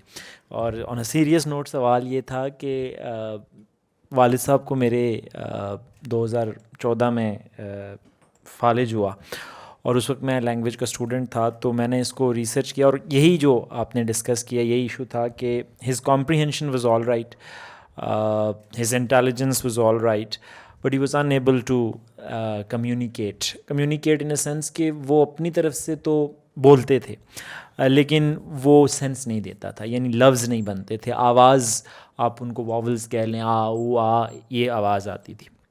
तो फिर मुझे ये समझ आई जो मैंने ख़ुद से पढ़ा कि वो ब्रोका अफेज़िया था उनको। लेकिन उस वक्त जो एक चीज़ मैं नहीं जो है मुझे समझ आ सकी और अभी तक उस तरह से नहीं समझ आई, और वो मैं जब आप बता रहे थे तो सोच रहा था कि जब एक बंदा बोलने की कोशिश करता है, जैसे मेरे वालिद साहब थे, तो जब वो कॉम्प्रीहेंशन या वो नहीं यानी वर्ड्स नहीं बना पाता, तो क्या उसको खुद इस चीज़, क्योंकि वो बहुत एग्रेसिव हो जाते थे, अब जैसे उन्होंने हमें मतलब वो अपनी तरफ से ये कह रहे हैं कि आप पानी दो मुझे, and we are unable to comprehend के व्हाट इज़ सेइंग, तो फिर वो बहुत गुस्सा करते थे। यानी ऑब्वियसली आप एक बात कर रहे हैं, तो ये सवाल कि क्या उन्हें ये जो हम प्रोसेस कर रहे होते हैं, तो आवाज़, अपनी आवाज़ का हमें ख़ुद पता चल रहा होता है कि मैं जो बोल रहा हूँ वो मतलब लफ्ज़ मीनिंगफुल हैं या नहीं हैं? क्या उन्हें इस बात का जो है वो अंदाज़ा था कि मैं आवाज़ जो मैं मेरी अपनी तरफ से वो लफ्ज़ जो अदा कर रहे हैं, वो उन्हें इस चीज़ की समझ थी या ये इंसान प्रोसेस कर सकता है?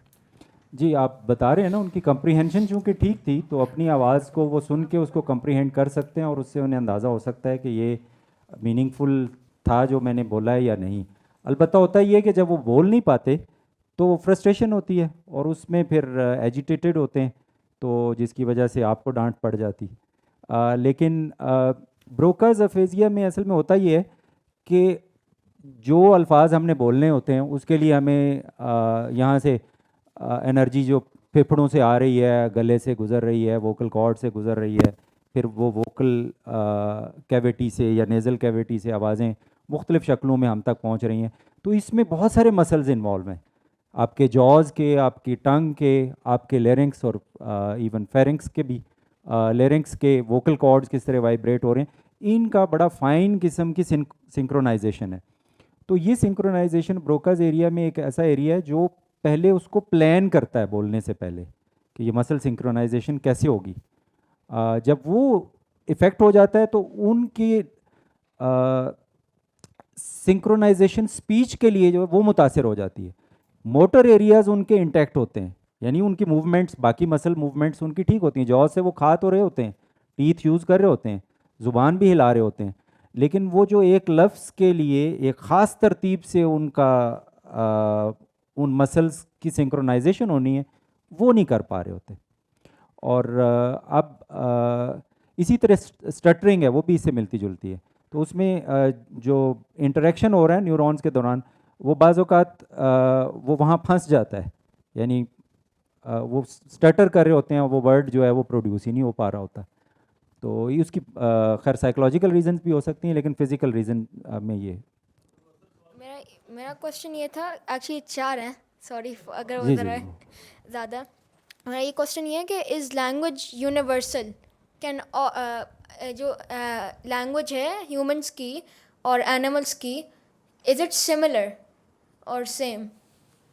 अच्छा, एक एक करके ले लें क्वेश्चन, ठीक है। पहला क्वेश्चन आपका ये, तो हम उसको कम्युनिकेशन सिस्टम कहते हैं, ठीक है। तो वो उस हवाले से सिमिलैरिटीज़ हैं।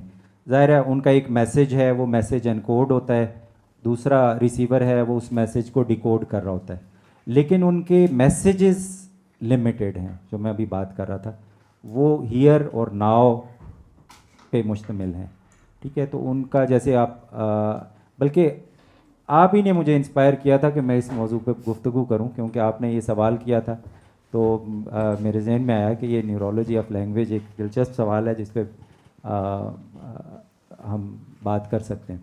लैंग्वेज जब हम बात करते हैं तो लैंग्वेज एनिमल्स की नॉर्मली उसको लैंग्वेज की डेफिनेशन में हम नहीं लेके आते, हम कहते हैं कम्युनिकेशन सिस्टम है, और वो बड़ा लिमिटेड कम्युनिकेशन सिस्टम है। जी, उनके जो ज़्यादातर जो उनके सिग्नल्स होते हैं वो फूड से रिलेटेड होते हैं, सर्वाइवल, फिज़िकल सर्वाइवल से रिलेटेड होते हैं, और फिर मेटिंग से रिलेटेड होते हैं। और जैसे हनी बीज़ की आप उस दिन जिक्र कर रहे थे, तो वो हनी बीज़ वो नेक्टर की क्वांटिटी, क्वालिटी या उसकी लोकेशन के बारे में जो है वो कम्युनिकेट कर पा रही होती हैं, ठीक है, लेकिन लिमिटेड है वो। अच्छा, मगर why is a human not able to understand a language of some different animal? अच्छा, एनिमल्स की चूँकि लैंग्वेज पे अभी इतना हमने इतना काम हुआ नहीं है कि उसको पहले समझा जा सके, ठीक है। कम्युनिकेशन सिस्टम एक और चीज़ है। कम्युनिकेशन सिस्टम में तो नॉन वर्बल कम्युनिकेशन भी है। जिन्होंने पेट्स रखे हैं आप देखते हैं कि पेट्स आपकी बहुत सारी बातें समझ रहे होते हैं, आप उनको समझा रहे होते हैं, तो आप एक हद तक उनके साथ कम्युनिकेट कर रहे होते हैं, लेकिन वो लैंग्वेज उसको हम नहीं कहते। ठीक है, तो वो एक साइन तो है और उसके साथ लिंक्ड एक्शन है।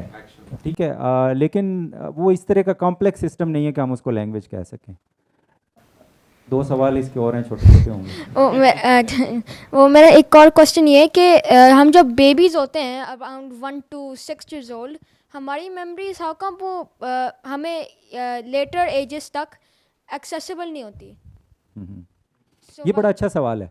हम आमतौर पर ये समझते हैं कि शायद मेमोरी कहीं अलग से स्टोर्ड है और प्रोसेसिंग कहीं अलग से होती है, जैसे कंप्यूटर में होती है। ह्यूमन ब्रेन में ऐसे नहीं है, वो उसके साथ कनेक्टेड है। दूसरा ये कि ह्यूमन मेमोरी जो है वो डायनेमिक है, फिक्स्ड नहीं है। और ये इतनी डायनेमिक है कि हमारी मेमोरी जो है वो कंटिन्यूसली चेंज हो रही होती है, हम खुद उससे आगाह नहीं होते। ये जो अदालत में हम गवाहियाँ देते हैं ये बहुत रिलायबल नहीं है। मतलब न्यूरो साइंस में अगर आप पढ़ें तो human memory is not reliable at all. आप जो समझ रहे होते हैं कि मुझे ये चीज़ याद है जब मैं छोटा था, वो चेंज हो जाती है, हो चुकी होती है। आपको जो चीज़ याद होती है वो डिफरेंट होती है और वो चेंज होती रहती है, और अगर चेंज ना हो तो शायद हमारा जीना महाल हो जाए। वो प्लास्टिसिटी जो है वो अच्छी है मेमोरी की हद तक, लेकिन वो मेमोरी जिस हालत में स्टोर हुई होती है अव्वल तो वो चेंज होती रहती है। दूसरा वो कनेक्शंस में होती है, न्यूरल नेटवर्क्स में होती है, वो अलग से कहीं फिजिकली स्टोर उस तरह नहीं हुई होती जैसे आपकी मेमोरी चिप होती है अलग से। मेरा फाइनल क्वेश्चन ये है कि वो कैन एनिमल्स थिंक? हाँ, ये एक अलग टॉपिक है, इस पे मैं अगला लेक्चर रखता हूँ। ठीक है, जी जी। My question is almost the same. Well, my question is, can an idea exist without language? हाँ, ये सेपर-वोल्फ थ्योरी हम पढ़ाते हैं और लिंग्विस्टिक्स में कहते हैं कि जी आइडिया जो है वो लैंग्वेज के बगैर हो ही नहीं सकता। ठीक है, लेकिन न्यूरोसाइंस में ऐसा नहीं है। न्यूरोसाइंस में ये बड़ी आसानी से आप प्रूव कर सकते हैं कि आइडिया बगैर लैंग्वेज के एग्जिस्ट करता है, और उसको मुख्तलिफ़ तरीक़ों से कम्युनिकेट भी किया जा सकता है, नॉन वर्बल अंदाज में भी। और आइडिया से मुराद भी क्या एब्स्ट्रैक्ट आइडिया हम आमतौर पर ले रहे होते हैं, लेकिन आपको जो भूख लगती है, आपको जो प्यास लगती है, ये भी तो एक आइडिया है ना।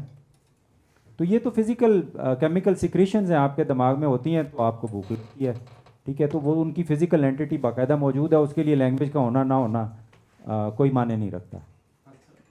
ठीक है, इसी तरह आपके इमोशंस हैं, आप हैप्पी फील कर रहे हैं, सैड फील कर रहे हैं, तो वो तो केमिकल सिक्रेशंस हैं, उनकी वजह से वो आपके जहन में मौजूद हैं, वो फिज़िकली मौजूद हैं, और आप उनको कम्युनिकेट भी कर सकते हैं कई तरीक़ों से।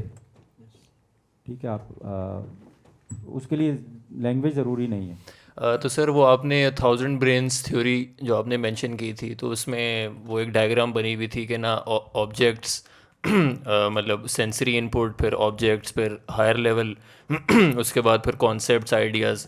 तो मतलब न्यूरल नेटवर्क्स में भी इसी तरह का होता है कि उन्होंने स्टडी की है, मतलब जो डीप न्यूरल नेट्स हैं जिनमें बहुत ज़्यादा लेयर्स हैं, तो उसमें उन्होंने फिर हर लेयर को मतलब उसको एक चीज़ लर्न करवाई, जिस तरह ना कैट्स को रिकग्नाइज़ करना है उस न्यूरल नेट ने, तो या फिर गाड़ियों को रिकग्नाइज़ करना है। तो उन्होंने फिर देखा कि ना डीप न्यूरल नेट्स का हमें पता नहीं होता एग्जैक्टली कि ना वो सीख क्या रहे हैं, बेसिकली वो सिर्फ ना इनपुट और आउटपुट में मैपिंग करते हैं। तो उन्होंने फिर देखा कि ये पहली लेयर क्या सीख रही है, दूसरी लेयर क्या सीख रही है तो उसमें भी उन्हें एग्जैक्टली यही मिला कि ना जो पहली लेयर थी वो ना सिंपलेस्ट चीज़ों को लर्न कर रही थी, कि वो पहली लेयर एजेस को लर्न कर रही है, दूसरी जो लेयर है वो सरफेसेस को कर रही है, उसके बाद फिर वॉल्यूम्स पे जा रही है, और फिर इवेंचुअली फिर जो छोटे मोटे फीचर्स हैं उन पे जा रही है। तो मतलब वो न्यूरल इसमें भी फिर इसी तरह का सीन होता है। ब्रेन में भी इसी तरह की प्रोसेसिंग हो रही है कि जब वो कॉर्टिकल लेयर है नीचे से ऊपर जा रहे हैं, ऊपर से नीचे जा रहे हैं, तो पहले सिंपल चीज़ें परसीव हो रही हैं, फिर उससे कॉम्प्लिकेटेड, फिर उससे कॉम्प्लिकेटेड, फिर सबसे ऊपर जाके फिर पूरा कॉन्सेप्ट बन रहा है। इसमें भी इस तरह का होता है ब्रेन में। जी, जो लोग इंजीनियरिंग से या इससे रिलेटेड नहीं है, न्यूरल नेटवर्क जो आप यूज़ करते हैं डीप लर्निंग के लिए, बेसिकली ब्रेन से ही इंस्पायर होके आपने उसके नोड्स बनाई मुख्तलिफ लेयर्स की, और उनमें फीड फॉरवर्ड है और फीडबैक है, ठीक है। तो ये दिमाग में भी है, फीड फॉरवर्ड भी है, फीडबैक भी है। तो थैलेमस जब उसको रिले कर रहा होता है मुख्तलिफ जगहों पे, तो ये सिग्नल्स आ जा रहे होते हैं। तो ये बॉटम अप अप्रोच भी है, टॉप डाउन अप्रोच भी है। इसमें बल्कि ये कहा जाता है कि ये जो मैं अभी ब्रेन ऑसिलेशंस की बात कर रहा था, तो जो लोअर फ्रीक्वेंसी की वेव्स हैं, लोअर फ्रीक्वेंसी की वेव्स होती हैं, वो बड़ी ब्रॉड होती हैं और वो आमतौर पर टॉप टू बॉटम प्रोसेसिंग में हेल्प कर रही होती हैं। और जो हायर फ्रीक्वेंसी की वेव्स होती हैं वो बॉटम अप होती हैं अप्रोच, और वो उसको वो कर रही होती हैं। तो ये न्यूरल नेटवर्क्स में भी आप जो शुरू में कोई भी रैंडम वैल्यू दे देते हैं, वेटेड सम आप एक लेयर में दे देते हैं, और जब फीडबैक आती है तो उस एरर को आप एडजस्ट करते हैं, ठीक है। इसी तरह दिमाग भी, लेकिन दिमाग बहुत क्विक है, वो कंटिन्यूस फीड फॉरवर्ड फीडबैक वो होती रहती है, और उसके मुताबिक वो एरर्स फौरी तौर पे एडजस्ट हो रहे होते हैं। उसको उतना टाइम नहीं लगता। और अभी हमें उसका नहीं पता।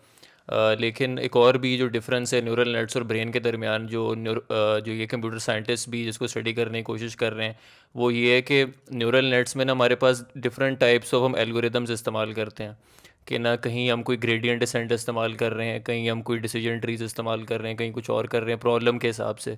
लेकिन ब्रेन में ऐसा नहीं है। ब्रेन में हम देखते हैं हम कि कोई भी एक ब्रेन का हम टिश्यू ले लें या फिर किसी का ब्रेन का कोई हिस्सा डैमेज हो जाता है, तो जिस तरह आपने मेंशन भी किया था, तो एक और पार्ट ऑफ द ब्रेन है वो उस चीज़ को, नई चीज़ को सीख लेता है। जिस तरह कोई बंदा ब्लाइंड हो गया, एक्सीडेंट हो गया, उसका part of the brain visual cortex उसका फारिग हो गया, तो ये है कि वो नई स्किल सीख लेगा, एकोलोकेशन सीख लेगा। या फिर किसी को हेयरिंग इम्प्लांट्स आपने लगा दिए तो वो हेयरिंग थोड़ी बहुत सीख लेगा। तो आपने विजुअल इम्प्लांट्स लगा दिए, थोड़ा बहुत वो देखना सीख लेगा। तो इससे फिर वो कंप्यूटर साइंटिस्ट ये कहते हैं कि ना ब्रेन जो है बेसिकली इसमें ना सिर्फ एक मास्टर एल्गोरिदम चल रहा है ब्रेन में, और वो आप किसी भी एक टिश्यू, ब्रेन टिश्यू को आप लें, उसको आप ना डिफरेंट टाइप्स ऑफ इनपुट्स दें, कि ना आपने एक ही टाइप ऑफ ब्रेन टिश्यू है, इसमें वही न्यूरॉन्स हैं, लेकिन आप डिफरेंट उनको आपने ना कैप्सूल्स में रख लिया। एक को आपने इमेजेस दिखाई, वो देखना सीख लेगा। दूसरे को आपने आवाज़ें सुनाई, वो सुनना सीख लेगा। किसी को आपने स्मेल सुंगाई तो वो स्मेलिंग सीख लेगा, एक्सेट्रा। तो क्या ये चीज़ सच है कि ब्रेन में एक ही मास्टर एल्गोरिदम है? बेसिक फंक्शनैलिटी तमाम न्यूरॉन्स की सेम है। वो स्पेसिफिक बिहेवियर के लिए, जैसे ऑक्सीपिटल लोब की मैं बात कर रहा था, ये प्राइमरी विजुअल कॉर्टेक्स है, तो जो कुछ हम देखते हैं वो यहाँ जाता है। तो लेकिन अगर कोई ब्लाइंड है तो वो ब्रेल के लिए जो दूसरा मोटर कॉर्टेक्स मैंने बताया था, मोटर एरिया, वो मोटर एरिया से सिग्नल जाएंगे, अभी भी जाते हैं वो उधर ही हैं ऑक्सीपिटल, क्योंकि प्राइमरी आपकी वायरिंग उसी तरह हुई होती है। अगर कोई ब्लाइंड हुआ है तो वो वहाँ से हो के वो सिग्नल प्रोसेस हो रहा होता है, तो वो बेसिकली देख नहीं रहे होते, ब्रेल के ज़रिए वो पढ़ रहे होते हैं। तो ये सब्सटीट्यूशन होती है ब्रेन में, एक एरिया दूसरे एरिया को सब्सटीट्यूट कर सकता है, क्योंकि फंडामेंटल एल्गोरिदम जैसे आप कह रहे हैं वो मिलता जुलता है, ठीक है। और दूसरा ये कि ये प्लास्टिसिटी जारी रहती है, अगरचे बहुत कम हो जाती है, लेकिन हम जो मुझ जैसे 50 साल वाले जो लोग हैं या उससे अबव हैं, तो ऐसा नहीं है कि मुकम्मल तौर पर अब ब्रेन डेड हो गए हैं, कोई नया ब्रेन सेल बनेगा ही नहीं, पुराने सिनेप्सिस में ही सिर्फ इंटरेक्शंस होंगे। थैलेमस में एक एरिया है जहाँ पे न्यू ब्रेन सेल्स बनते हैं और फिर वो ट्रांसपोर्ट हो जाते हैं मुख्तलिफ एरिया में जहाँ रिक्वायर्ड होते हैं। अगरचे उसके लिए आपको बहुत ज़्यादा वो एक्टिव होने की ज़रूरत है। आप उसमें मैं उस तरफ जाऊंगा नहीं, लेकिन ये है कि आपकी एक्सरसाइज, आपकी स्लीप और ये चीज़ें बड़ी मैटर करती हैं। आपकी ब्रेन एज बेसिकली और फिज़िकल एज जो है ना, उनको वो निकालते हैं। वो बस ज़रूरी नहीं है कि आप अगर 50 साल के हुए हैं तो आपकी ब्रेन एज भी जो है वो 50 साल की हो सकता है, वो अभी 30 ईयर्स का हो, या हो सकता है वो 80 ईयर्स का हो चुका हो। तो वो डिजेनरेशन होती है, लेकिन वो एग्जैक्ट फिज़िकल एज के मुताबिक नहीं होती। और नए नर्व सेल्स एडल्ट एज में भी कुछ ऐसी रिसर्च आई है जिसमें नए स्पाइक्स बन रहे होते हैं, नए सिनेप्टिक कॉन्टेक्ट्स बन रहे होते हैं, नए न्यूरॉन्स भी बन रहे होते हैं। अगरचे बहुत कम तादाद होती है उसकी, लेकिन कुछ लोगों में वो ह्यूमन बीइंग्स में वो देखे गए हैं बनते हुए। अच्छा, और सर आप वो वेव्स की बात कर रहे थे, तो हमें पता है कि ना जो ब्रेन है इसमें सर्केडियन रिदम होता है और जो सोने जागने को गवर्न करता है, और इसके अलावा अल्ट्रेडियन रिदम्स भी होते हैं, वो उससे भी छोटे होते हैं, 90 मिनट्स के होते हैं, वो हमेशा चल रहे होते हैं। तो वो स्लीप में भी वो इसी तरह होता है, बीच में कोई बार जाग जाते हैं तो वो एक 90 मिनट्स के रिदम के बाद हम जागे होते हैं।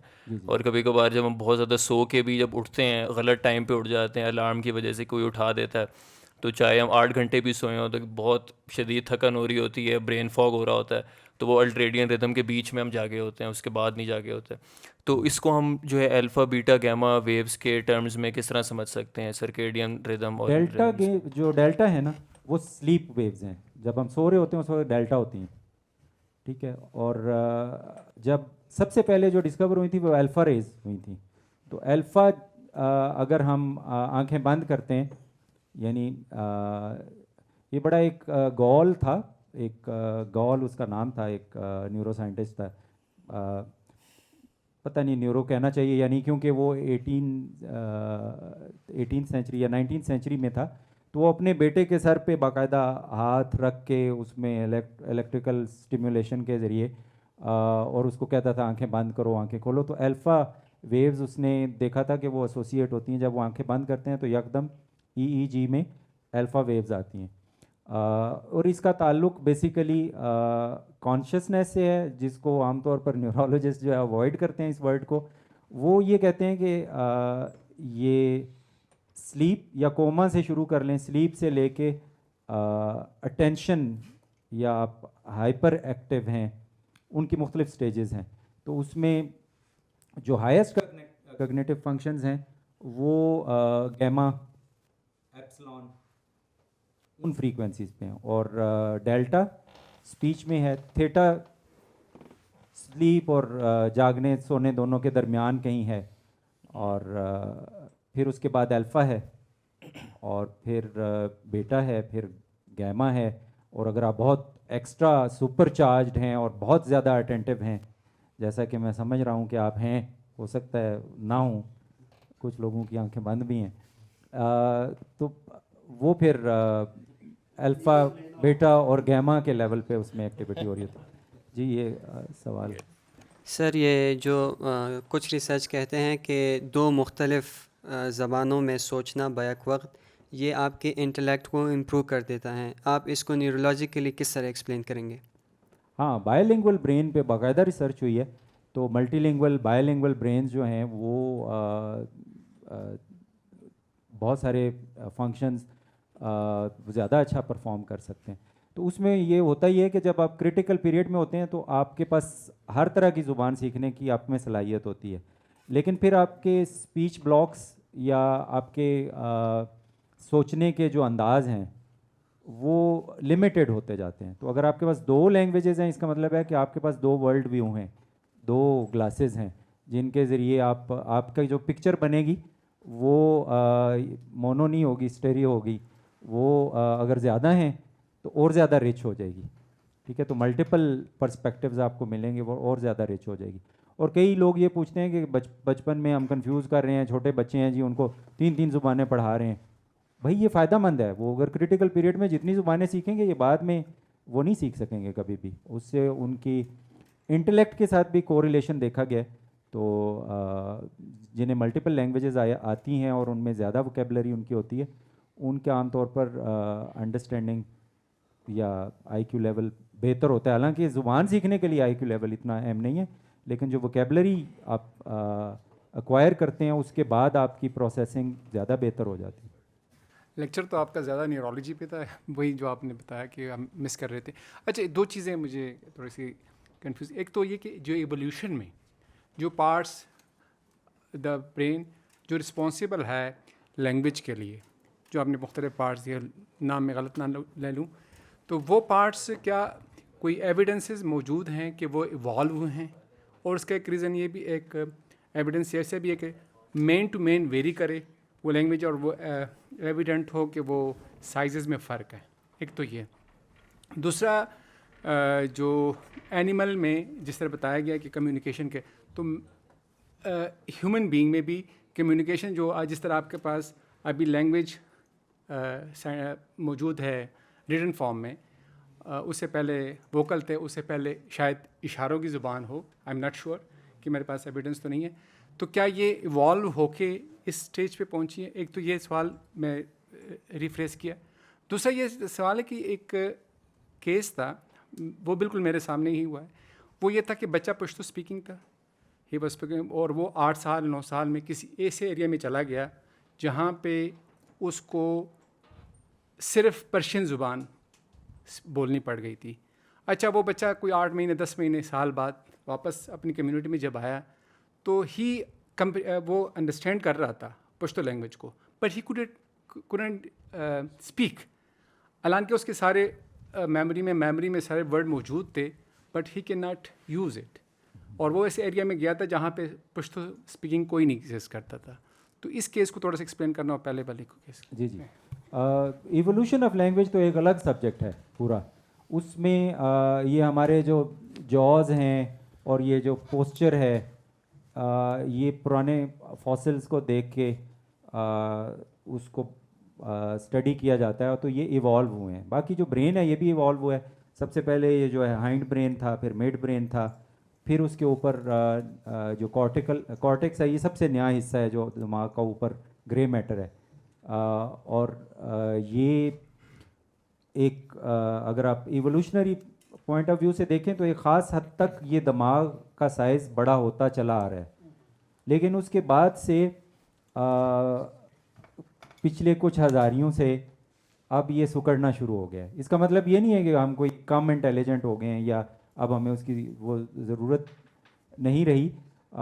वजह उसकी यही है, जैसे ये बात कर रहे थे कि एल्गोरिदम्स हैं, तो वो जो स्पेसिफिक एरिया है ना लैंग्वेज का, वो इवॉल्व होके तो फिर वो स्पेसिफिक एरिया बन गया।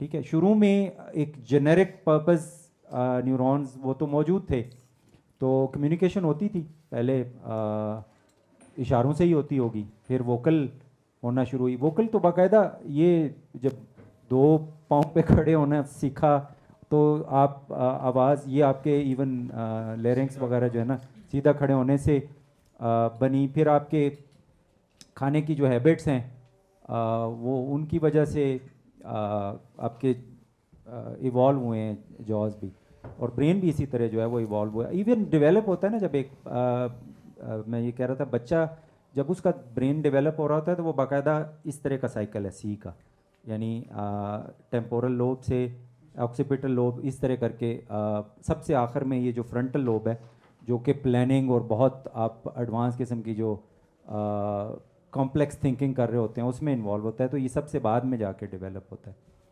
तो दूसरा सवाल जो आपका ये है, उसमें लर्निंग के लिए एक चीज़ बड़ी अहम है, उसको हम कहते हैं एक्शन परसेप्शन लूप।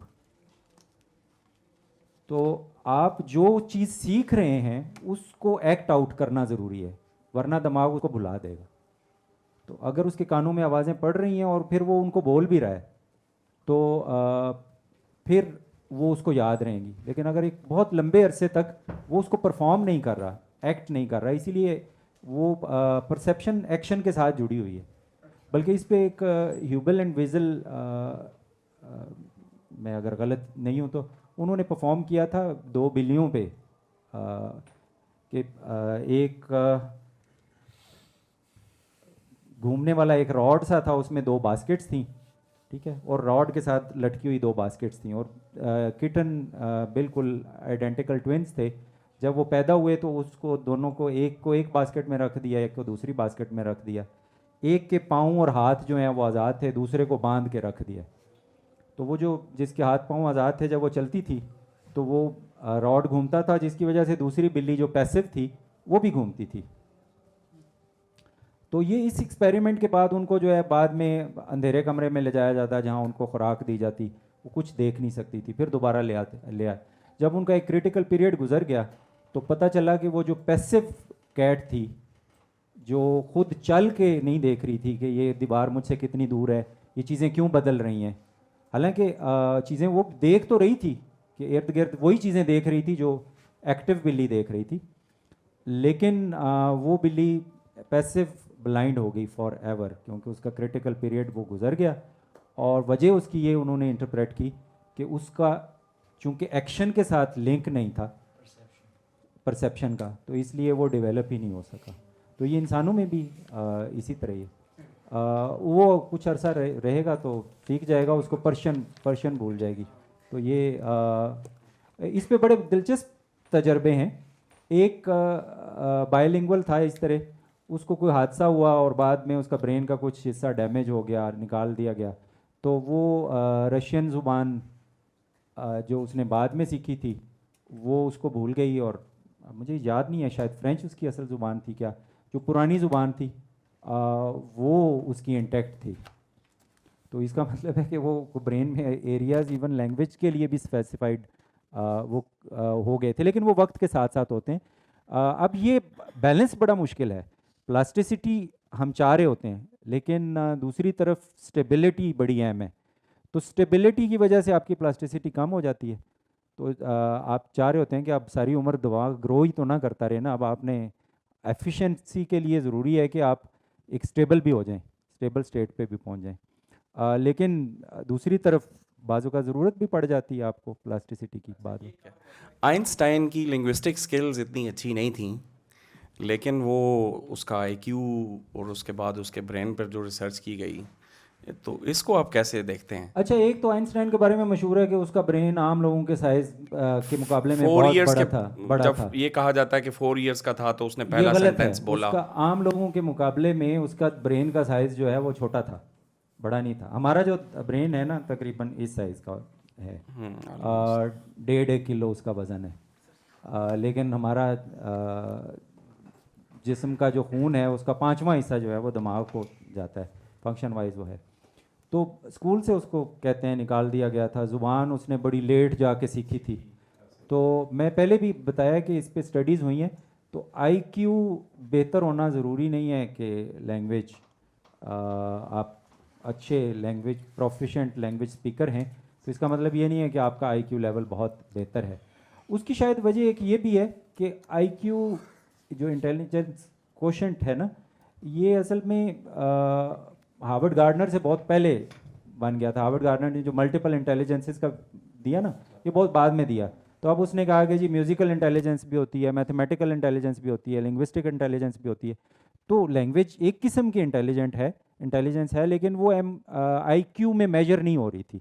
तो इसलिए वो को रिलेशनल स्टडी में हमें लगता है कि ये दो अलग अलग चीज़ें, वो इंटेलिजेंस है लेकिन वो ज़रा डिफरेंट किस्म की इंटेलिजेंस है, वो आईक्यू में आमतौर पर मेजर नहीं होती। एक तो जो नेचुरल लैंग्वेज प्रोसेसिंग है NLP, उसके अंदर जब कंप्यूटर्स लैंग्वेज या वर्ड्स को कर रहे होते हैं, प्रोसेस कर रहे होते हैं, तो उसका एक छोटा सा साइकिल अगर आप उसको एक्सप्लेन कर दें कि वो कैसे वर्ड्स ले रहे होते हैं और आगे कैसे उनको ट्रांसलेट कर रहे होते हैं। अगर ट्रांसलेशन में हम देखते हैं गूगल ट्रांसलेट या कोई भी और ट्रांसलेशन है, तो वो कैसे प्रोसेस कर रही होती है वो चीज़, नेचुरल लैंग्वेज प्रोसेसिंग, उसका एक छोटा सा साइकिल अगर आप तो एक्सप्लेन कर सकें। और दूसरा सवाल ये है कि आपने बात की थी कि आपका एक लेफ़्ट ब्रेन और राइट ब्रेन, उसके लिए आपने एक टर्म यूज़ की थी, वो अभी हेमिस्फेयर। तो हेमिस्फेयर जो लेफ़्ट हेमिस्फेयर वाले लोग होते हैं, क्या ये चीज़ ठीक है कि वो लेफ़्ट हैंडेड होंगे और जो राइट हेमिस्फेयर वाले लोग हैं वो राइट हैंडेड होंगे, या नहीं? जितने राइट हैंडेड लोग हैं उनकी लैंग्वेज की 95% जो प्रोसेसिंग है वो लेफ़्ट ब्रेन से होती है, ठीक है। और जितने लेफ़्ट हैंडेड हैं उनमें से भी 80% की लेफ़्ट ब्रेन ही लैंग्वेज को प्रोसेस कर रहा होता है। इसीलिए कहते हैं कि राइट हैंडेड हैं या लेफ़्ट हैंडेड हैं, दोनों सूरतों में अक्सरियत दिमाग का जो हिस्सा लेफ़्ट जो हेमिस्फीयर है वही काम कर रहा होता है, ठीक है। और जो पहले वाला सवाल है वो जो बात कर रहे थे ना न्यूरल नेटवर्किंग की, तो आपके फेसबुक पे और बाकी सोशल मीडिया पे जो एल्गोरिदम चल रहे होते हैं वो पहले तो बहुत ही सिंप्लीफाइड थे, बाद में न्यूरल नेटवर्किंग और डीप लर्निंग के एल्गोरिदम जो हैं वो यूज़ हो रहे होते हैं। और उसमें सवाल ये है कि हाउ डज़ ब्रेन लर्न, तो नए कनेक्शंस कैसे फॉर्म होते हैं और वो लर्न कैसे, तो वो तो एक पूरा न्यूरल नेटवर्किंग पे अलग से एक जहान है, उस पर बात हो सकती है। लेकिन वो मुख्तलिफ लेयर्स हैं कि 2 न्यूरॉन्स हैं, उनको आप दूसरी लेयर में इनके जो कनेक्शंस बन रहे हैं हर एक के साथ, ठीक है।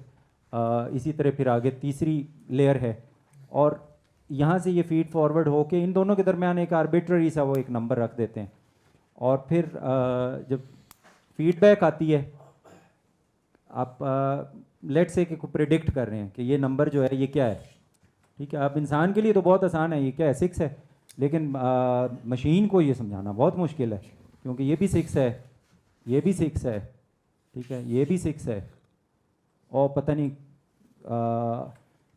इसका कोई लिमिट नहीं है कि कितने ही अंदाज हो सकते हैं 6 लिखने के।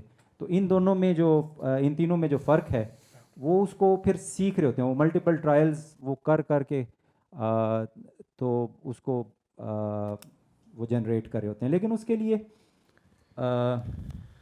वो करते क्या हैं, पिक्सल्स में एक आपने फ्रेम ले लिया, उसके पिक्सल्स हैं, हर पिक्सल की एक वैल्यू है और पिक्सल्स का आपस में जो कम्बिनेशन है उसको वो कंप्यूट करके तो उसको मिनिमाइज़ वो कर रहा होता है।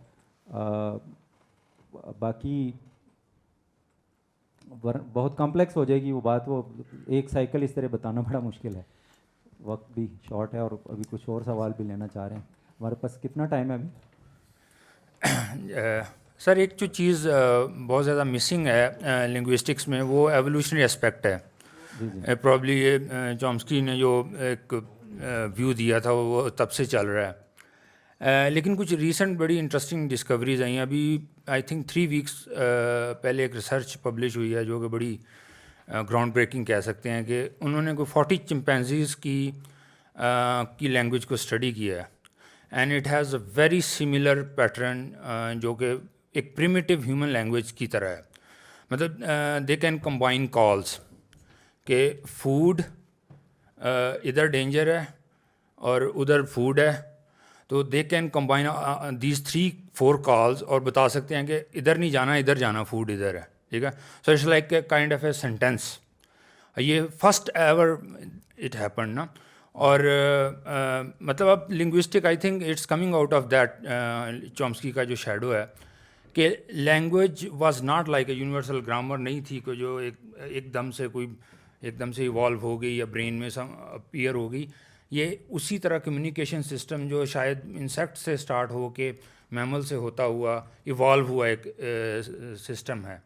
और इस चीज़ को आपने जो क्योंकि न्यूरॉन्स की भी एवोल्यूशन की एक जर्नी है, तो हाउ वुड यू डिस्क्राइब, और स्पेशली आपका कमेंट इस पे मैं चाहूँगा कि language as an evolved system जो कि मैमल्स और मैमल से पहले रेप्टाइल्स और रेप्टाइल से पहले प्रिमिटिव ह्यूमंस में we can go all the way to unicellular organism.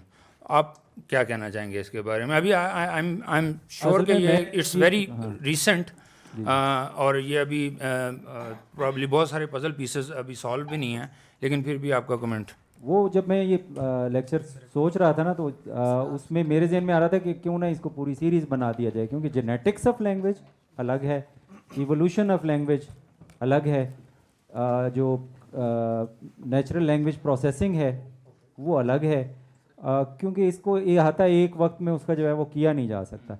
बाकी जो आप बात कर रहे हैं वो दुरुस्त है, ऐसा ही है। हायर प्राइमेट्स इवॉल्व होके ह्यूमन लाइक स्पीच एक्वायर कर सकेंगे फ्यूचर में। जिस तरह हम इवॉल्व होके तो हमारे पास ये आया, तो उनके पास बहुत सारी ये न्यूकॉर्टेक्स उनके पास भी है, ठीक है। न्यूरॉन्स एग्जैक्टली ये हैं, उनका फंक्शन एग्जैक्टली यही है, इसी तरह के साइनेप्सेस हैं, इसी तरह के सिग्नल्स हैं, ठीक है, तादाद भी तकरीबन ऐसी है, और जो हम ऑसिलेशंस की बात कर रहे थे, ये सारी फ्रीक्वेंसी बैंड्स उनके पास सब में मौजूद हैं।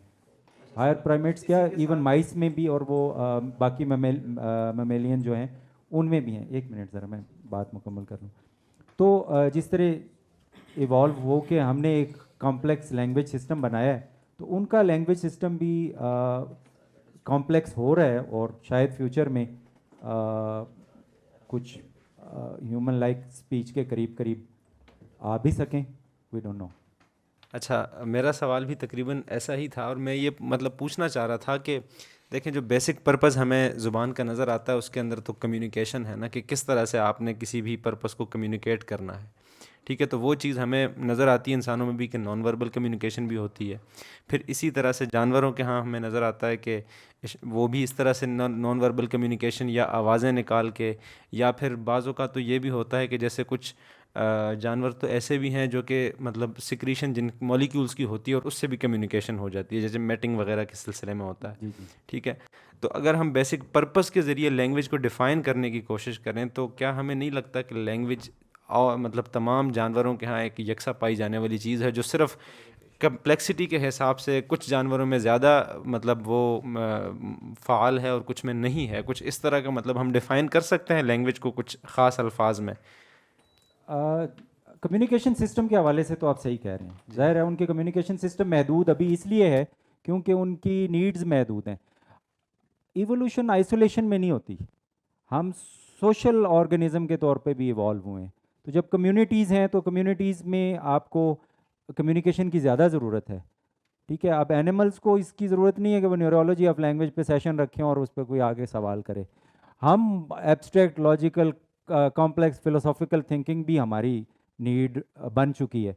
तो जब वो नीड बन चुकी होती है तो उसके लिए हमारा न्यूरल मैकेनिज़्म जो है वो कोई ना कोई तरीका अख्तियार कर लेता है कि वो उस इवॉल्व होके उसको सीख लेता है। तो जब उनकी नीड्स भी कॉम्प्लेक्स होंगी तो ग्रेजुअली वो शायद सीख लें, या ज़रूरी नहीं है कि वो यही स्ट्रेटजी इख्तियार करें। असल में हम बड़ा मुश्किल होता है कंपेयर करना एनिमल्स को हमारे साथ। हमने कई हवालों से हमसे ज़्यादा इंटेलिजेंट हैं, कई हवालों से जानवर जो हैं उनकी मसलन उनकी जो विजिबल फ्रीक्वेंसी है, उनकी जो ऑडिबल फ्रीक्वेंसी है वो हमसे कई गुना ज़्यादा है। बैट्स हैं तो उनका सिस्टम हमसे बहुत एडवांस्ड है कई हवालों से। लेकिन मसला ये है कि इंसान का अब इतना हम इवॉल्व हो चुके हैं कि अगर कोई बाकी इस कॉम्प्लेक्सिटी तक पहुंचेंगे तो हम उससे और ज़्यादा कॉम्प्लेक्स हो चुके होंगे। तो वो शायद हम तक इस लेवल में ज़ुबान के हवाले से शायद ना पहुंच पाएँ। हो सकता है बोलना शुरू कर दें, हम उनके साथ कम्युनिकेट करना शुरू कर दें, वी डोंट नो। वो मुख्तलिफ़ ज़ुबानों का है कि मिसाल के तौर पे जब हम देखते हैं तारीख़ में जाके कहीं, तो हो सकता है यही हुआ हो कि एक ख़ास ग्रोह ने कहीं कोई ज़ुबान बोलना शुरू की हो, ठीक है, या वो आहिस्ता आहिस्ता बनती चली गई हो। तो मेरा ये सवाल है कि ये जैसे आपने कहा कि तकरीबन 8,000 या इस तरह से आपने एक नंबर बताया कि 7,000 इतनी ज़ुबानें हैं, तो इनके पीछे क्या मतलब किस तरह से हम इनको समझ सकते हैं कि क्या इसके पीछे सिर्फ ये था कि एक ख़ास ग्रोह जो है वो अलग हुआ और वो बाकी एक दूसरे ग्रोह से मुनक़ता हो गया, जिसके नतीजे में उनकी ज़ुबान मुख्तलिफ होती चली गई। तो एक ही ज़ुबान से ये इतनी ज़्यादा ज़ुबानें जो कि दूसरों के लिए अब काबिल फ़हम नहीं है, ठीक है, मतलब एक कोई और हो तो मुझे उसकी ज़ुबान समझ नहीं आएगी, इसके पीछे क्या वजूहात हो सकती हैं? और इसके साथ एक और अगर इसके साथ एक मिनट इसका पहले जवाब दें। एक ही ज़ुबान से ये मुख्तलिफ ज़ुबानें नहीं बनी, एक ही मैकेनिज़्म था, हमारे पास टूल सेट था, ठीक है, फ़िज़िकल मशीनरी थी, उससे मुख्तलिफ ज़ुबानें मुख्तलिफ इन्वायरमेंट के साथ इंटरेक्ट होके लोगों ने जो है वो बनाई और उनको सीखा। इसके अंदर जैसे कि वो एक लैंग्वेजेस का ग्रुप है, इंडो आर्यन लैंग्वेजेस, उनके अंदर सिमिलर क्लासिफिकेशन के लिए है कि उनका अगर बेसिक स्ट्रक्चर सेम है तो वो उनको एक क्लासीफाई किया जाता है। लेकिन उसका मतलब ये नहीं है कि जैसे हम उम्मुल लिसान अरबी को एक हमारे यहाँ बाकायदा उन्होंने वो रिसाला भी बना के सब फजूल बातें हैं। ये कहना कि अब ज़ाहिर है हमारी मजहबी ज़ुबान है तो हम कहते हैं, ख्वाहिश हमारी ये होती है कि शायद बाकी ज़ुबानें इसी से निकली हों, लेकिन ऐसा है नहीं। ऐसे ही कोई एक ज़ुबान से सारी ज़ुबानें नहीं निकली। अच्छा, वो संस्कृत या पुरानी ज़ुबानें हैं, उसमें से कुछ ट्रेसेस आपको मिल जाते हैं कि ये स्ट्रक्चर वहाँ से आया है। इसको अच्छा, इसके साथ हाँ, एक और आखिरी सवाल जो है मेरा, सॉरी, वो अभी ये है कि टाइम ज़्यादा हो गया, अगर इन लोगों को नहीं है तो मैं तो सारी रात खड़े होकर आपके जवाब बस दे एक सकता हूँ, एक लेकिन सवाल, इन लोगों की पेशेंस एक जो हाँ पेशेंस आजकल जो एक डिबेट चलती है वो ये चलती है कि साइंस, आखिरी सवाल, साइंस को जो है वो मतलब कोशिश करते हैं कि उर्दू में ट्रांसलेट कर दिया जाए ना, ठीक है, तो कुछ लोग उस पर एतराज़ उठाते हैं कि उर्दू तो इस तरह की ज़ुबान है ही नहीं कि जिसमें साइंस हो सके, या मिसाल के तौर पे एक ख़ास ज़ुबान का अपना एक ख़ास रवैया होता है, तो उर्दू एक अदबी ज़ुबान है जबकि अंग्रेज़ी या इस तरह की ज़ुबानें ही साइंस के लिए मौजू हैं। तो इस पे आप मतलब इस पे आप क्या कहते हैं कि क्या ये वाकई ऐसा है कि जो उर्दू है तो उसमें साइंस नहीं हो सकती? यार ये न्यूरोलॉजी ऑफ लैंग्वेज पे ना मुझे भी ये लग रहा था कि उर्दू में मैं कैसे बात करूँगा, लेकिन कर ही ली है मैंने, और मेरा ख्याल है कि हाँ, और कुछ ना कुछ आपकी समझ में भी आ ही गई होगी।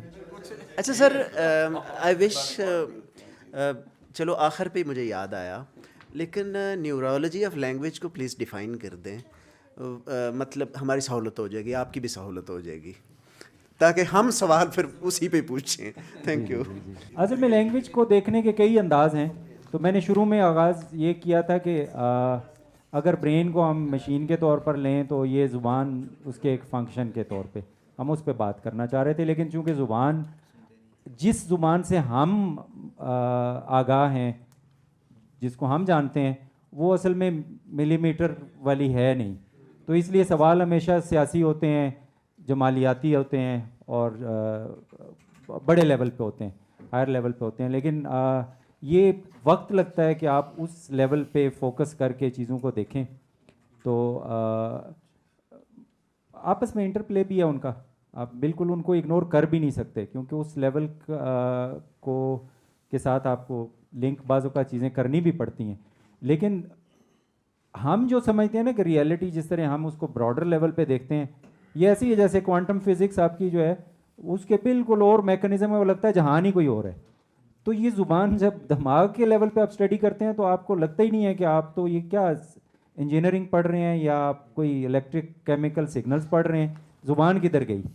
इसलिए कि हमने जो ज़ुबान का खाका और वो देखा है वो बड़े लेवल पे है, वो उस लेवल पे हमारी अभी इतनी ट्रेनिंग नहीं हुई कि हम उस लेवल में रह के सवाल कर सकें, जवाब दे सकें, तो वक्त लगता है। लेकिन आई एम ग्लैड के मैच भी था बड़ा अच्छा, उसके बावजूद इतने लोग भी आए और इतने सवाल भी कर रहे हैं, और इतना टाइम होने के बावजूद अभी भी बल्कि एक लास्ट क्वेश्चन है जी। सर क्विकली 3-4 क्वेश्चन हैं।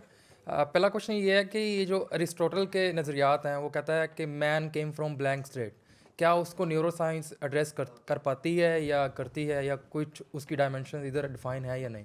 अच्छा, नहीं, ये ब्लैंक स्लेट इस सेंस में तो नहीं है कि ये फ्रीक्वेंसीज तो मौजूद हैं। आप ब्लैंक स्लेट मीन जब वो बच्चा पैदा होता है ना, तो वो जी, कुछ जी, भी उसके, जैसे अभी हमने डिस्कस किया कि वो माँ के पेट में भी कुछ ना कुछ ऑब्जर्वेशन रख रहा होता है, ठीक है ना, लेकिन अरिस्टोटल ये कहता है कि man came from blank slate, जब भी वो बच्चा एक पैदा होता है तो वो बिल्कुल ब्लैंक स्लेट होता है। हाँ, लेकिन स्लेट तो है ना जी, वो एक चीज़ है जिसके ऊपर आपने लिखना है ना। जी। तो बेशक वो ब्लैंक ही है, ब्लैंक एक्चुअली नहीं है, क्योंकि उस जी ब्लैंक नहीं है, क्योंकि आपके पास न्यूरॉन्स पहले से मौजूद हैं, आपके पास वो केमिकल्स मौजूद हैं, उनके सिनेप्सिस मौजूद हैं, इवन जीन्स मौजूद हैं। एक बड़ा मशहूर आर्टिकल आया था फॉक्स P2 के नाम से, द लैंग्वेज जीन, बड़ा शोर मचा था उस पर। वो कभी जेनेटिक्स ऑफ लैंग्वेज पे बात करेंगे तो वो देखेंगे। यानी ये चीज़ें पहले से मौजूद हैं। तो अरिस्टोटल ने जो है वो कहा था, लेकिन ज़रूरी नहीं है कि जो सारी बातें की हों उसने वो ठीक ही की हों सर, वो बाद में गलत भी साबित हो। जी। और सर ये जो वर्ड डिक्शनरी है, इस पे जैसे आइवन पावलोव है, उसकी एक थ्योरी है डिसलर्निंग की, तो जैसे लर्निंग कर रहा है माइंड, तो इसमें अब डिसलर्निंग का जो पूरा प्रोसीजर है उसमें क्या कह लें कि जो कम्प्लेक्सिटीज़ हैं जिसको न्यूरो साइंस के अंदर हम एड्रेस कर सकते हैं। यार ये अब डिसलर्निंग का तो मुझे नहीं पता, अनलर्निंग का हमें पता है एज एन एजुकेशनिस्ट। तो मेरा ख्याल है हमें लर्न करने के मुकाबले में अनलर्न करने की जो है ना वो ज़्यादा ज़रूरत है। और उसके लिए जो है वो बहुत मुश्किल भी है, वो ज़रा आसान है। चलें, थैंक यू।